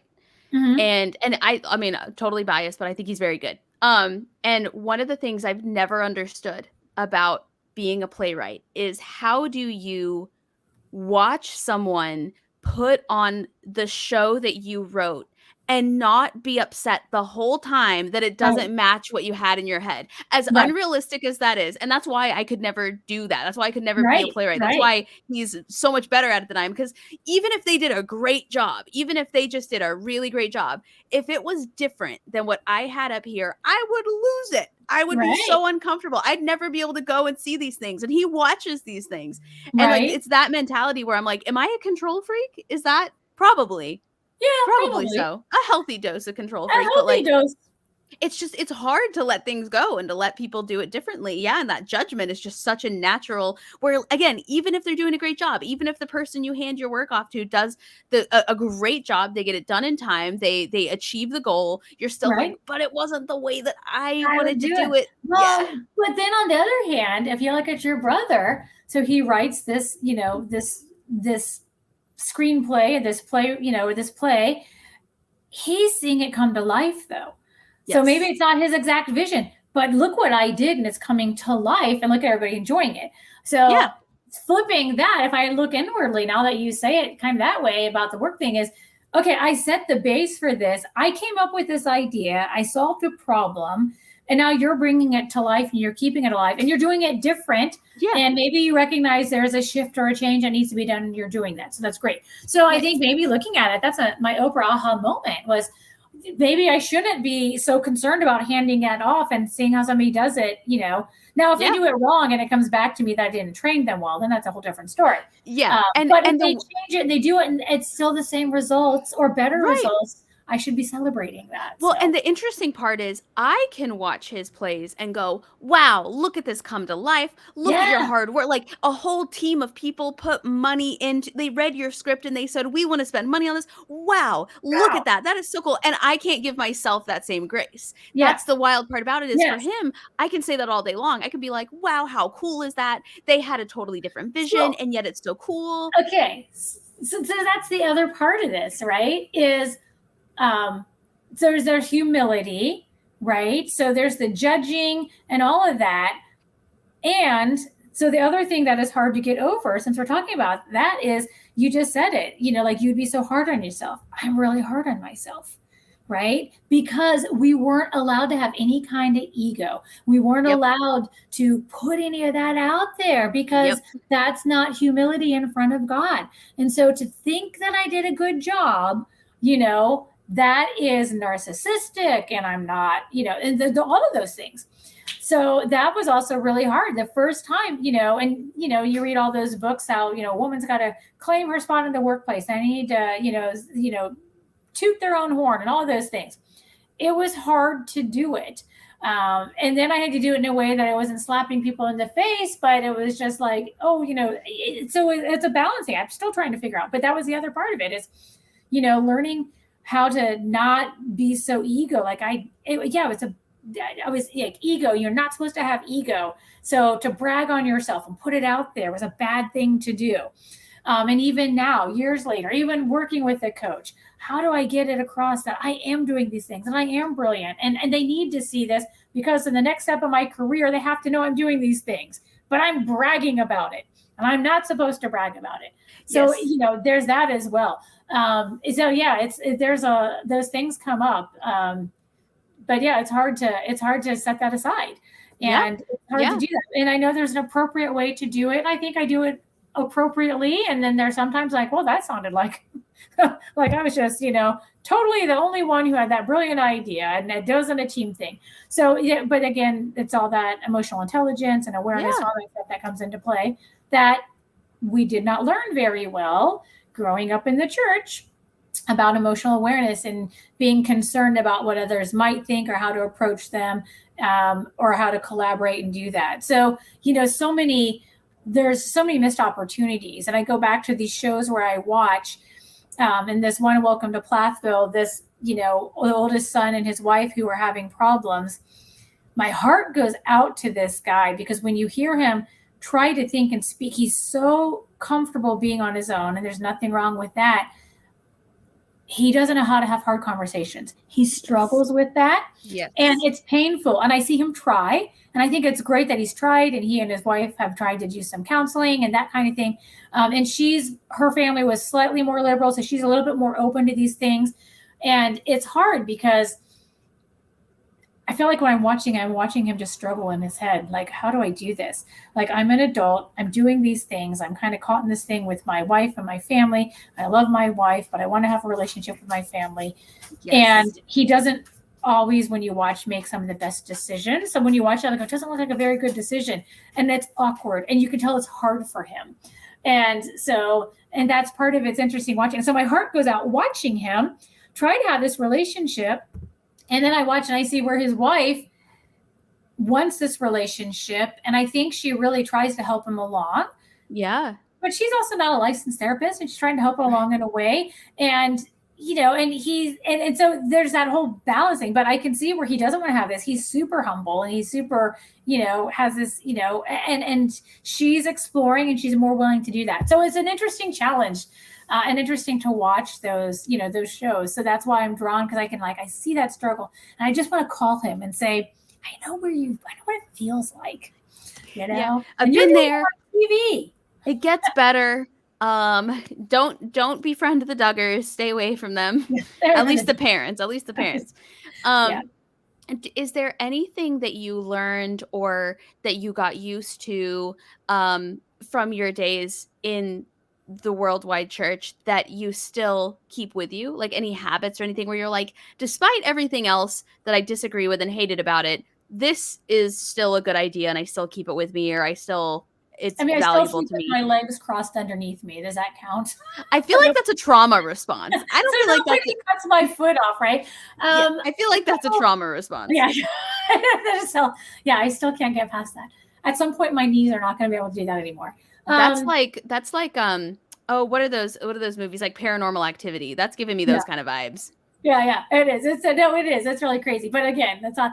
No, let me see some things that I still. Wow, that's a great question.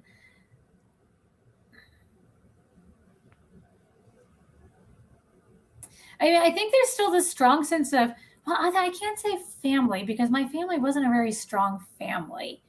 I'm trying to think, like, what would be something that I still carry?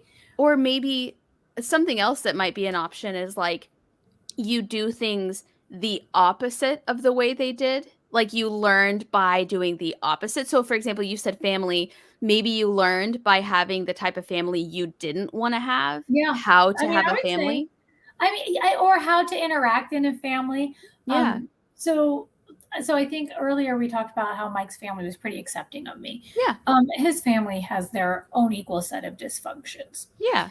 Um, and I think I've learned how to operate and adjust to it to be cohesive. Now, I'm not always great at it, and there are things that piss me off about it.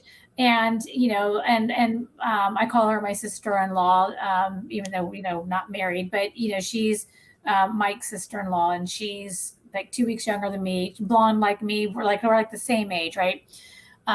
There is something nice about, so she's outside, so she has seen some of the same family stuff I have, so we can have conversations about it. But there's also something about the way I grew up where, while there are dysfunctions that do happen inside that family, I used to judge them, and I don't judge them as much because I understand, right? It's like, Right. because I know, because my family was really weird and very dysfunctional. So it's easy for me to kind of connect and work and operate inside of that. So there is something maybe a little comfortable about it as well. Yeah. So I think that would be something that is probably similar that I still carry. The difference with his family and mine is, like, everybody can yell in that family, but in ours it was, mom and dad yelled, the kids didn't yell, they didn't get involved. But when it's conversation, it's, it can get heated and it can get hot, but it's everybody participating in it, and everybody's Right. at least having a voice, or they're saying something. And so that's the difference. Yet, but I can identify though with that, that, yeah, there's things in his family, and I think that's probably why it was pretty easy to assimilate, because I would date like normal people. I would date like, what would seem like normal, and they couldn't handle me because of my family structure and the way I grew up. Yeah. They Yeah. couldn't. And I don't think some of my behaviors or things I do are odd to his family. They just kind of Right. fit right in because we're this kind of dysfunctional group. Yep. And we don't always all get along in his family. They don't always all get along, and I don't always all get along with them. And I've stood up and I've said some things, and I've spoken out of turn in some instances, saying my piece, and there were some repercussions and some rifts in the family that I had to come back from. And but one of the nieces said one time, I don't think it's a bad thing. How come Marie's the only one who's willing to stand up and say something? Because we've all lived in this, and now everybody's a Yep. little bit more, a little bit more vocal about it. Yeah. But I always be kid glove around, Alice with a Y, a little bit, because she's still the matriarch of the family. So there's still some deference, but it's a little bit more judicious about how you do it and Yeah. careful about how you do it. So Yeah. it's an interesting, but those are, a couple of key things there. But it's been, I don't know. I'm always excited to see what's going to happen next. And these experiences, like I said, I tell the people about the Ruth Boaz, and my dad drove me out. They're like, no way. There's no way that happened. No way. I'm like, no, it really did. It really did. And I think those are the things that are so unbelievable. I think those are the things that draw people more to these stories. Yes. But it's also, I don't know, for me, it's the learning. And and sometimes I go, what path am I on? Why am I here? Why is it important for me to be talking about this stuff now? I think there's a certain connectivity that I'm starting to make at a different level with different people. And I find, just in my regular interactions, working in a human resources field, people come and they have problems, they have issues, and I could just sit and listen to them talk. And it's like, I just get it. I just kind of get it. Not the Yeah. same things, but you just kind of, I can't always understand how they feel, but I can get how they can be knotted up inside, Yeah. because something has happened. They don't know. They've always been told that, this is the way whatever is going on should be, and it's not working for them. And something has come in and has, changed what that thought process is. So there's something about that. I don't know. It's been really interesting, but yeah, there's like so many wacky stories of the actual daily things that happened. I don't know, Sydney. I mean, God, there's so many things we could just touch on. So Well, many. I think the most important thing, though, like in my opinion, and feel free to disagree, I feel like one of the most important takeaways of the stories that you're sharing is that people, especially now that cults are back kind of in the forefront in mainstream Mhm. media, I feel like people have this very Hollywood-esque idea of what a cult looks like. It's like, oh, Mhm. everybody wearing burlap dresses to the floor. Everybody has like a bonnet on their head. We You're not shave allowed their to. heads and we're all androgynous looking or whatever, Right. right? And Yeah. everybody like chants together at the same time. But what they don't understand is that sometimes the cult and the trauma that cults can put on people is just your dad calls you ugly every day. Yeah. Like, you aren't allowed to speak at all in your household because it might anger the abusive person in your household, whether it's your dad, your Yeah. grandpa, the matriarch, patriarch. Like, I think what people are starting to realize with shows like Shiny Happy People with Welcome to Plathville is that cults are actually happening all the time, all around us. Sometimes because they also think, oh, I bet they all live on a compound or whatever. Sometimes Right. it's just your neighbor. Yeah. Sometimes your next door neighbor with the kids you just don't see much and the wife that doesn't Yeah. talk are involved in a modern day cult. They have cell phones, they have internet, they Yeah. have all that stuff, and they Super are mainstream. right, and they are mainstream. Like, you went to college. Most people would say, "Oh, I didn't think that cults let women go to college," right? It's like, Well, but look at that whole Nexium thing, yep, right? That whole yep, thing, super intelligent people. super, They yep, had these programs of learning and recruiting and education, yep. right? I mean, even, Scientology, same thing. oh man, I Millionaires, love billionaires. Scientology. It was so funny. I went to a street fair this summer with some friends, and there was a Scientologist booth there, and it was like, "Hey, do you want to do?" And they had one of the cans thing, and they asked me, they're like, "Hey, do you want to do a personality test?" And I said, "No." I said, "I know all about you guys," and I said, "I believe what Leah Remini said about you guys is true, and I want to know where Shelley Miscavige is." And they were like, "What?" They didn't know what to say. And these guys in the next tent over, they were selling orange therapy workout sessions, and they started clapping.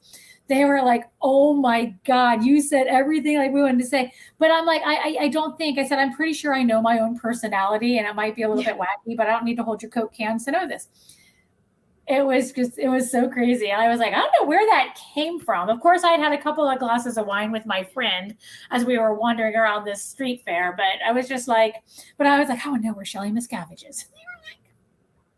What did Uh, did they say anything? Were they just like, no, bye? they didn't. I just kept walking. I just walked away. I was like, I don't know where that came from. I have no idea. But yeah, but it was interesting. And I didn't think I would have that response. I thought I should probably just gracefully walk away and decline. And I was like, I just can't. No, no. But here's the interesting thing. I wrote down as you were talking about some of the mainstream things. So, and it doesn't have to always be about burlap bags and shaved heads and living out in the woods and dancing around in breech clouds or whatever. I wrote down the word ritualistic. So Yes. okay, but Yes. here's what's interesting. So we grew up with these high holy days, foot washing ceremonies. We had to wash people's feet. Fasting, not eating. Eating clean and unclean meats. Not wearing makeup. All of these different ritualistic things that happened inside the church. And I think the one thing I kind of get a little bit more in tune into is when these things happen in other environments. So I play volleyball with this gal, and she and her husband had just joined one of the, oh my goodness, Elks Lodges. And we, Oh. we have one of the biggest ones. And I said, well, I always thought Elks Lodges were like for old white men. And I went and I looked on the website. She was, oh, it's like really great. It's like, oh, the membership's $150 a year. And she said, my husband joined. And so they have like a junior Olympic sized pool there. She goes, I like bowling. She goes, it's really kind of a place to go and gather. And, they have like events and, she goes, it's really kind of a cool thing. And she said, the neat thing about it is they're all over and like they have a camper. And so she said, we can go camp and we can camp in their campsites. And then we have access to the facilities so we can still do things. Yeah. Now, she doesn't have no idea my background. Yeah. And at first I was like, okay, it actually sounds kind of cool. Like really to have access to that stuff. And I didn't, What's okay, the but catch? I didn't know. And so I was considering it, but you have to be sponsored. Now, when I looked on the website has a lot of old white men on it and white ladies. But this one, the I can't remember what they call the head of a lodge. The one in Oregon near my house, it's a 27-year-old woman. And I was like, oh, that's really progressive. So that's not bad, right? So I think that's Right. not bad. But in talking to her, And I said, forgive me. I said, but I always had the image that it was like this old white man's club. And I'm not trying to say anything negative about that, but that's always the impression that I had. And she said, no. She goes, they'll ask you if you believe in God. So you just have to say you believe in God. But once you're in, and it even says on the application, once you're in, you don't talk about God and you don't talk about politics. Okay, that seems kind of doable, right? And then in the meantime, I had another friend who doesn't know this other friend. And she's like, oh yeah, my dad joined the Elks Lodge. She goes, I'm going to join because it'll be great. And she's a single mom. Because I can take my kids there in summer, they can go swimming and there's different activities and like a gymnasium. So it's kind of a cool place to take the kids. And so she had to go through an interview process. I said, what was your interview process like? Now, my first friend got in by proxy because her husband applied and did all the applications. But I asked my single friend, I said, so what was that? She goes, well, you had to interview and they asked you. I said, so what was their question about, like, whether you believed in God or not? And she said, I really didn't care. I just said yes. I just want my kids to have access to this junior Olympic sized pool for $150 a year, right? And she said, but then there was a swearing in ceremony.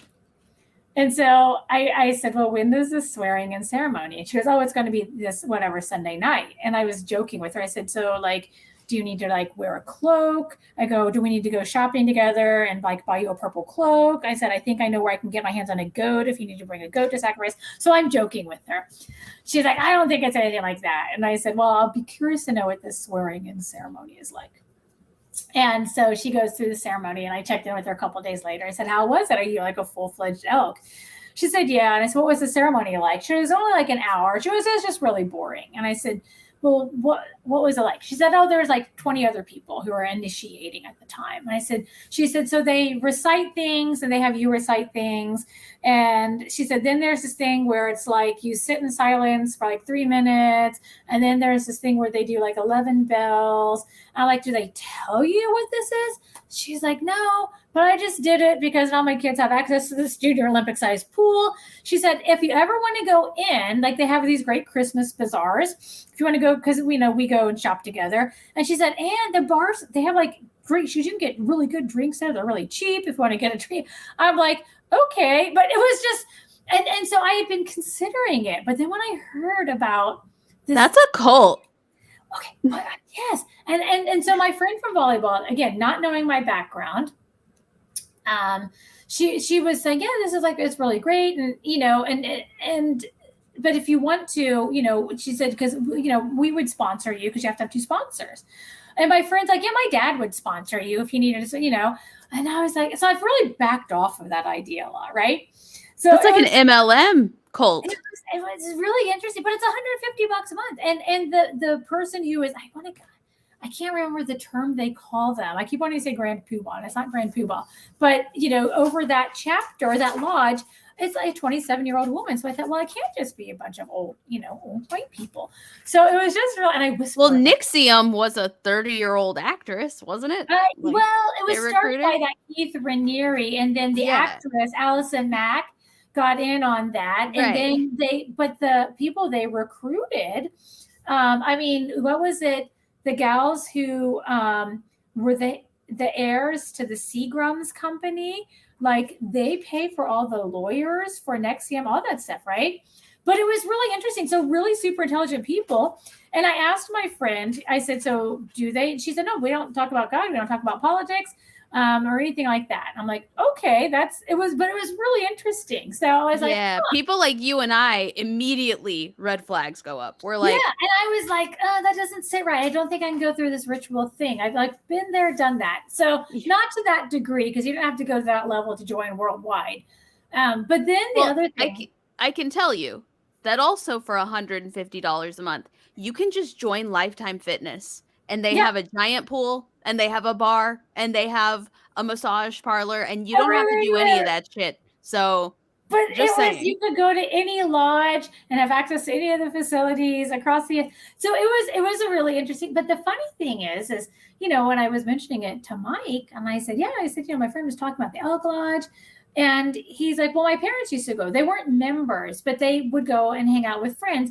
But they weren't anything because it was religious. It was just because they had cheap drinks. And Mike's parents at the time, they liked to go and have a good drink. And they would hang out and play cards with friends or whatever. Yeah. And so for them, it was really not a big deal. It was more It's just a place to go hang out. And they went because they were invited and guests of friends. And so they would just do that, but it wasn't anything. It never went anything beyond, like that. They never initiated or anything like that. But it was really interesting. But Mike's like, oh yeah, my parents used to go. And I thought, oh, well, maybe we should just consider then, because it would be kind of a cool place. We could go hang out. I'm sure we could go watch, I'm sure they have big screen TVs to watch football or whatever. We can have a drink or whatever, and hang out. But then when I heard about the swearing in ceremony, I was like, that seems kind of odd. I thought they would just hand you like a membership card and you just flashed your card when you went in, like, like Costco, and you don't. Turns out you dip your hands in the water and you cross you dip yourself or do whatever, you drink from some goat's blood, whatever. It was so funny, but I was joking. I gave my friend a hard time. I'm like, do we need to buy you like a robe? Do we need to find a small farm animal? Do we need to sacrifice a virgin? Like, what do we got to do? And I said, but that's not you. I told my friend, but that's not you. Just, like, she's the bubble queen. I was gonna, but it's interesting. So it was so funny. So we talk about that, and then you're like, huh. So at my work, they used to have this leadership group, training group, and it was called Evolution and Leadership. And it was really kind of a big thing because it was kind of the song is just so bad. It was kind of prestigious if you were in it. And the intent was to, develop leadership skills. But the way it was laid out, once I was like, oh, this kind of feels cult-like. But it was, you'd go and you would do like retreats. The purpose of it was they would take like 20 people from all the different areas of the business and the different business units. And they called it a tribe. And that was like, okay, a tribe. And you had a tribe name. You came up with your tribe name. And so a lot of it was more about networking, but also getting to know different leadership styles and all that stuff. And it was good. We had coaches. Right. So that part was really good. I'm just waiting for the other shoe to drop. I'm like, so then what? But you would go to retreats, but it was like a really big thing to be in there and to get in. And so when I was new to the company, they had already had 3 tribes. And I was like, oh, it sounds cool. I was all about leadership stuff. I'm a learning junkie. I'm like, oh, I want to be, because it's also kind of prestigious. Oh, my ego, joining worldwide. You have to be invited. Only certain people got invited to be in there. So I was told I was in the next tribe, the 4th tribe, and I wasn't in that tribe. And so the person who said, oh, I know that you're in. And I said, hey, my boss just told me I didn't make it. I didn't make the cut. And so, then suddenly he went and raised a big stink. And next thing I know, I'm in this tribe.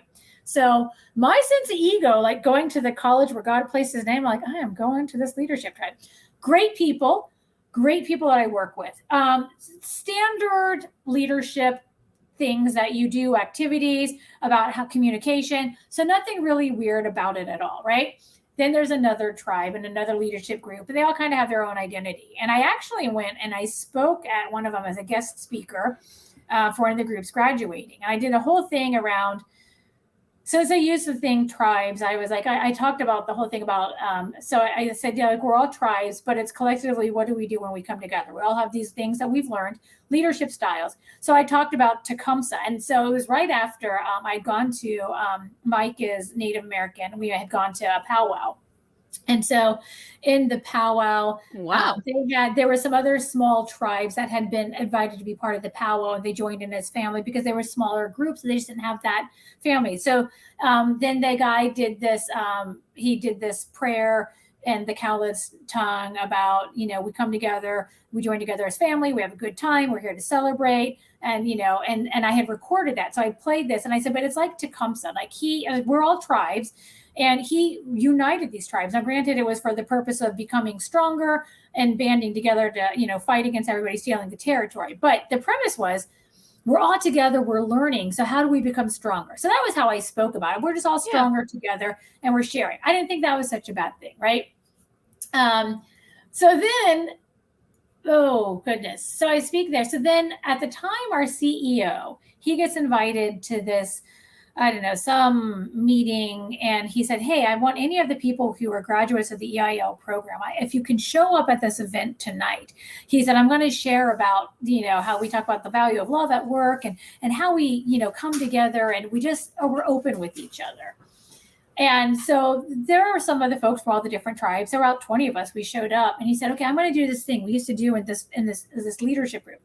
we're all going to sit on a floor. And all of a sudden I started going, this is where it started to feel a little bit more ritualistic. And you would always start every leadership session with the talking stick, saying something about how your day went. And these are my words, aho. And then somebody else, when they felt compelled to take the stick and talk, they take the stick.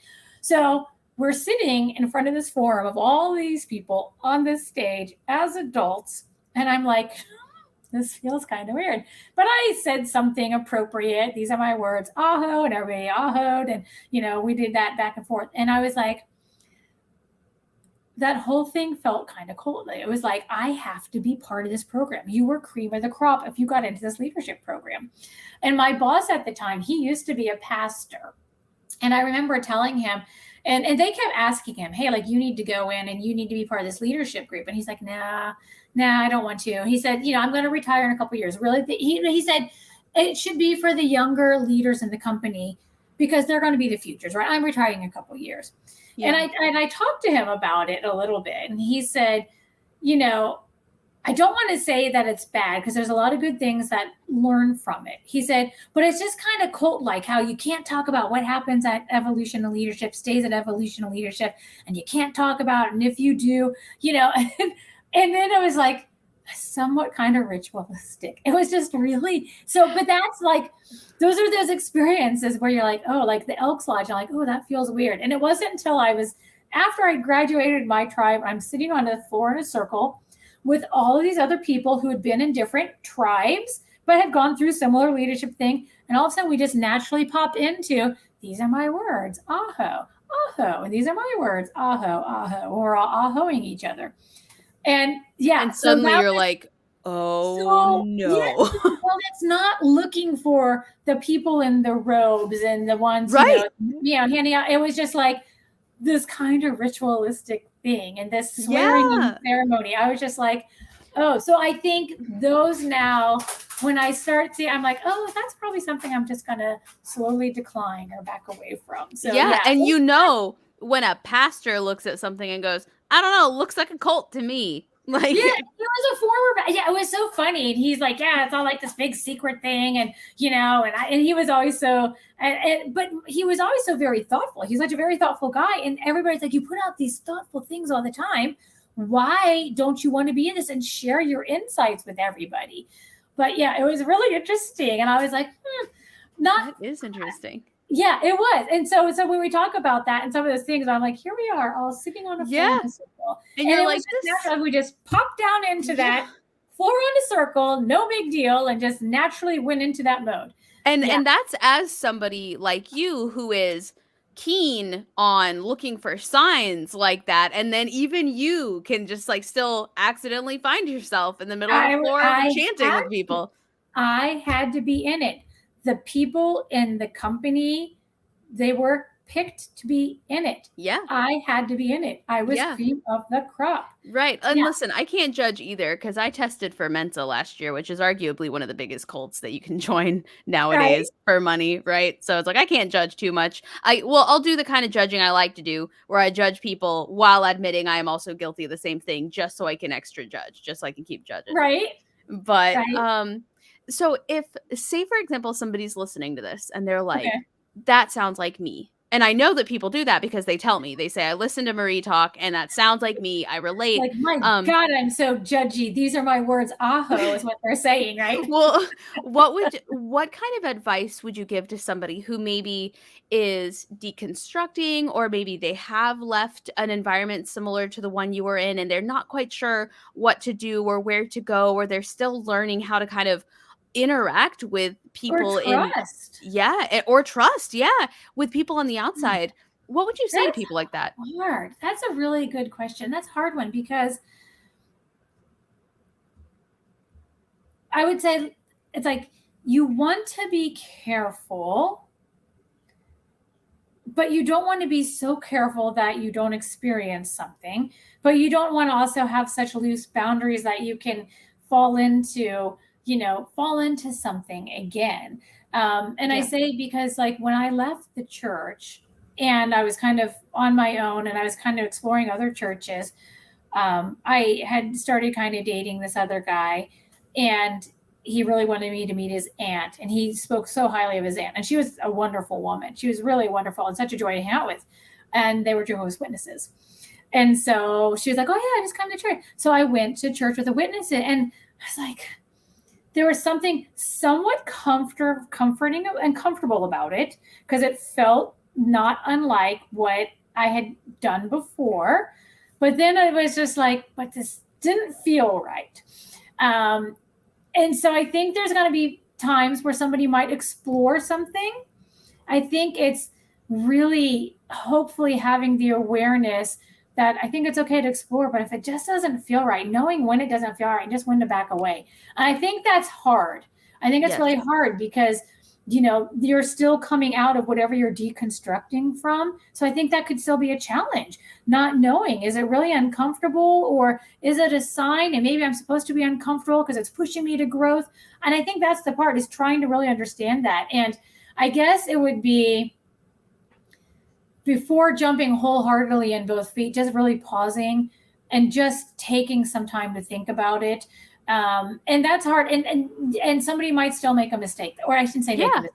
They might still find something that's similar, and it might be a while because it's kind of comfortable but different than what they came out of. Yeah. That might be a challenge. So it's just really just give it some space. And I guess I use now, it's like my new shopping principle. So I talked about, being judgy, and when I was able to zhuzh myself up and do things better, I would just spend money hand over fist. And then I ended up with a closet full of stuff that I wouldn't wear and get rid of. And now I pause and I'm like, okay, one, do I have cash on hand to buy it? Can I only buy with cash? Do I really need it? I'm going to walk away. I want it. Do I need it? I'm going to walk away. And then like sometimes 2 weeks, if I come back and that thing's still there, or maybe it's on sale and it still speaks to me, then I'm like, okay, I'm going to go ahead and try it. Right. But it's that pausing. And so give it that's why I would just recommend. I know it's hard because when you're coming out, and for me, I came out and I was deconstructing. I was seeking because I needed something. I didn't know what it was. So I was actively searching for something.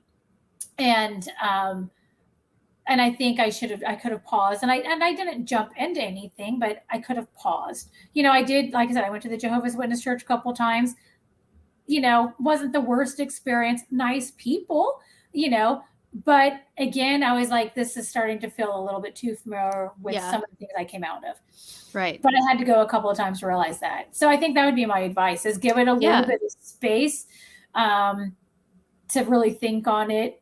It's hard also to find people who you can trust when you leave as well. And that's why when we talked the last time, I said, maybe it is trying the conversation with maybe a therapist or a coach or somebody who's kind of non-biased, not tied to anything, and can say, or, maybe just from an outside view, say, okay, you just left this. These are some things. Why did you leave why did you leave this?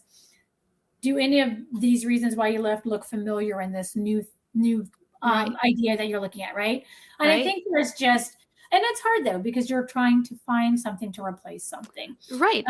And there's also the idea that just like any addiction or any vice, you, like, say, for example, if I were to leave a situation and go to a different church, maybe people who went to a different church and they're fine.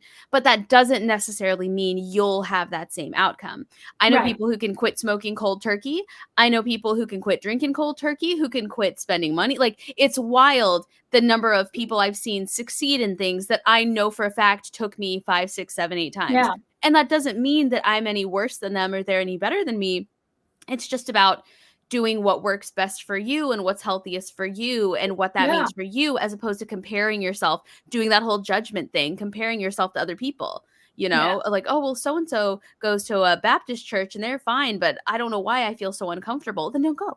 Don't go. And I think that's the thing. And I hopefully picking up on those clues, right? Instead of trying to force fit it. And I think one thing is, like, it's hard not to be fearful a little bit, because you've come out of something that you're just, so it's hard not to be a little bit fearful. But then on the other hand, I think it was really bold for somebody to leave and disconstruct, right? So then where is that balance of, I don't want to be fearful, getting tied up into something else, but also giving the space to acknowledge it was really bold what I did because I was fearful when I left. I mean, I Yeah. knew it wasn't right for me, and there was some fear about it because I was leaving something comfortable where there was, even though maybe not in the best way, a somewhat of a support structure that was there, and knowing that, okay, I'm going to go do something. So there was that fear around it. At the time, if you had asked me, did you feel bold doing it? No. But looking back, that was really a pretty bold and courageous thing. So Hell yeah, it somebody was. somebody leaving, that is really bold and courageous, and they should be commended for doing that. And they might feel fearful up front, and then fearful, am I going to jump into something else that could be similar or not? I think it's hard. It's a hard balance, but it's fearful leaving, but such a bold, courageous move. And I Yes. hope that people would recognize it. I mean, they might not right away because sometimes you feel so used or beaten down, or like I said, worldwide, really women. Yeah, I was cream of the crop at college. I left college. I go to a congregation. All of a sudden, I being cream of the crop, one day I can't make up my mind as a woman. I can't date who I want as a woman. Suddenly I'm this helpless woman, but I was cream of the crop just recently and now I'm not, right? And so I think Right. it's that. It's like, okay, so getting over whatever that thought process was. And some people do, and they do it really well, but it's hard. I don't think it's always because there's going to be relationships that are always going to shift and change. Some people aren't going to understand it. You're going to lose old relationships, and some of it's not for the best, or some of it's not the worst that you lose some old relationships. I should say some of it is definitely for better. There are some people who will still get it, and even though they're still internal, they'll still support. I think there's still some, but I think that's how you also know how your true friends are. That if you can set that aside and still have true relationships outside of that, it's the same thing. I have different politics than some of my friends. We just agree not to talk politics. Yeah. We get along and we talk other things. We have so many other things to talk about. I have friends on Facebook. They have different politics than I. I'm not going to comment on their political posts. I'm not going to argue with them. I'm not going to like their posts or whatever, or Right. throw angry emojis. But when they post about their great things their kids do, I'm like, oh my God, that's so amazing. Or I saw you did this bodybuilding show. You look so amazing. You were freaking ripped. Those things I'm just gonna. I mean, so for me, everybody's like, well, you should have those conversations. Like, yeah, if it's gonna keep the peace, it's just too much. I don't need that disruption anymore. I went through Yeah. that disruption, and I'm okay with what you believe. That's fine. It's not my belief, but if you want to do that, so that's how I look at it. I think, but it's hard to. I think it's hard to find that balance, and somebody coming out of or they're deconstructing. I think there's those challenges. Am I doing it the right way, or I'm doing it the wrong way? Is there a right way? Should I be doing this? Is it okay if I just don't do anything? Is it okay if I don't join another group or go to another church? Is that okay? And sometimes I think people can second guess themselves because they've Yeah. always told what to do, and now they're more independently thinking in a lot of arenas, and that's also Yes. a challenge as well. It is. So Yeah. yeah, it is. Hopefully, and that's my experience. But yeah, I would hope that somebody would feel comfortable doing and seeking out. But the trust part and building trust, that's a hard thing to do because I've been burned before, and I think that's Yeah. hard to find that safe space. Yeah, it's And hard I enough think to do just as a mainstream individual, let alone as a yeah, cult survivor or anything like that. Yeah, yeah. absolutely. Well, Absolutely. No, I think it's a lot. It's fearful, but again, looking back, it's bold. I think it's bold and courageous. And so those people who do yeah. it, it's really, and I never thought myself to be bold and courageous. And As everybody's I like, say, wow. including you. That includes you too. Again, but see, that's where like the humility. Do I have ego if I think that about myself? Right. So again, No. old thought process. Is that ego? Is Yeah. it not? So yeah, so the old things, they still creep up here and there. So yeah, Yeah, it's that it's prime example of giving somebody else the grace you wouldn't give yourself. Like, you're literally telling them to do and think things that you have difficulty doing and thinking yourself for right. your own self. But, well, Marie, I wanna be respectful of your time, but this has been a really fantastic conversation. Yeah. I've Yeah. had so Always. many people ask Always. me about you, to have you back. They love your story. They really relate to you. And I just really wanna appreciate you sharing your story because I Mhm. know that there's a lot of people who can't, there's a lot of people who don't know how, there's a lot of people who are still dipping their toe even into the idea of ever telling anyone, let Right. alone on a podcast. And here you are, like in the last year, you've gone from never having been on a podcast to coming back, and not only coming back, but we just talked for 2 hours, over 2 hours, which I think is just phenomenal. And I asked to come back. I even asked. Yes. Yeah, so, you did. Yeah, you did. yeah. And again, I'll ask again. If you want me back, let me know. I do. Yeah. No, I automatically, like, I'm already thinking of additional like topics or things to cover. So please email me right after this. Really funny. So I talk about my good friend from college, and then talking with him recently, I asked him. I said, I think what would be really interesting, because he grew up so different than I did, in a good way. And, he's been, he's a couple years older than me, and he's just been, just a really, really good friend. He's like a brother. He really is like a brother. And I asked him, I said, and I told him the first time, I said, I did this podcast, and I sent it to him, and he, thought it was interesting. And I said, I'm doing another one. And I said, it would be really cool, I think, if you were to do it with me. I said, I think it would be. He is really just such an amazing person, and his perspective. And it's interesting because he tells me things about like what he observed in me. And I'm like, no, I wasn't like that. And he's like, yeah, you were. I'm like, no. So I would like to reach him again and say, hey, I think this would be really cool if you did this. And he may or may not want to. I mean, feel free to send him my email. He can chit chat with me. I'm happy to get on here and just like introduce myself if he wants just kind of a vibe to see if I'm one of the enemy or not. But yeah, no, I would love to invite you back, invite you with friends, with people who want to join you and tell their side of the story. I just thought it would be really cool because it's so funny. And I'm extending a little bit as you were trying to close here, but with him real quick, like we talk about space. He is one. So he knew me in college, saw some of the things I went through, saw some of the things that happened. And, God, did I have so many like tragic things, and like I was horrible about breakups, and I would wallow for a year and just tragic, like bad. And he would just talk me through and just understand and just know. But that's what I'm saying. His view of changing and how he, deconstructed and what he did totally different, but it was a different vibe, different world. He was also a man, and he was also a couple years older, and his family structure is different. So I asked him, I said, it would be really cool if we did it. And I don't know. He didn't ask for the podcast, and then he did. So I'm hoping it planted a seed, because I think it would be really cool. I think it'd be I do too. You should plan like a 4-hour one if you get us together, because we just won't stop. So just like a marathon. I'll just I'll just marathon it for like 8 hours. No, but I really appreciate you, having me back on. And I reached out and said, hey, like I want to do this again. So I would love to do it again. Absolutely. Of course. Yeah. And really, again, it's just great. I love the exchange and the open forum again that you put out there. And so it's easy to share. And again, I don't know if what I say is going to help anybody or not. It's just my experience. I know firsthand that it does. Okay. I know firsthand from your first episode. I know for a fact that it does. People have told me. So you can rest assured that it does help people. It really does. It's just my experiences. So I'm not saying what anybody's going through is right or wrong. But I can just say, here's what I went through, and here's how it impacted me. Here's my learnings. Here's what I see. Take it for what it's worth. Yeah. So.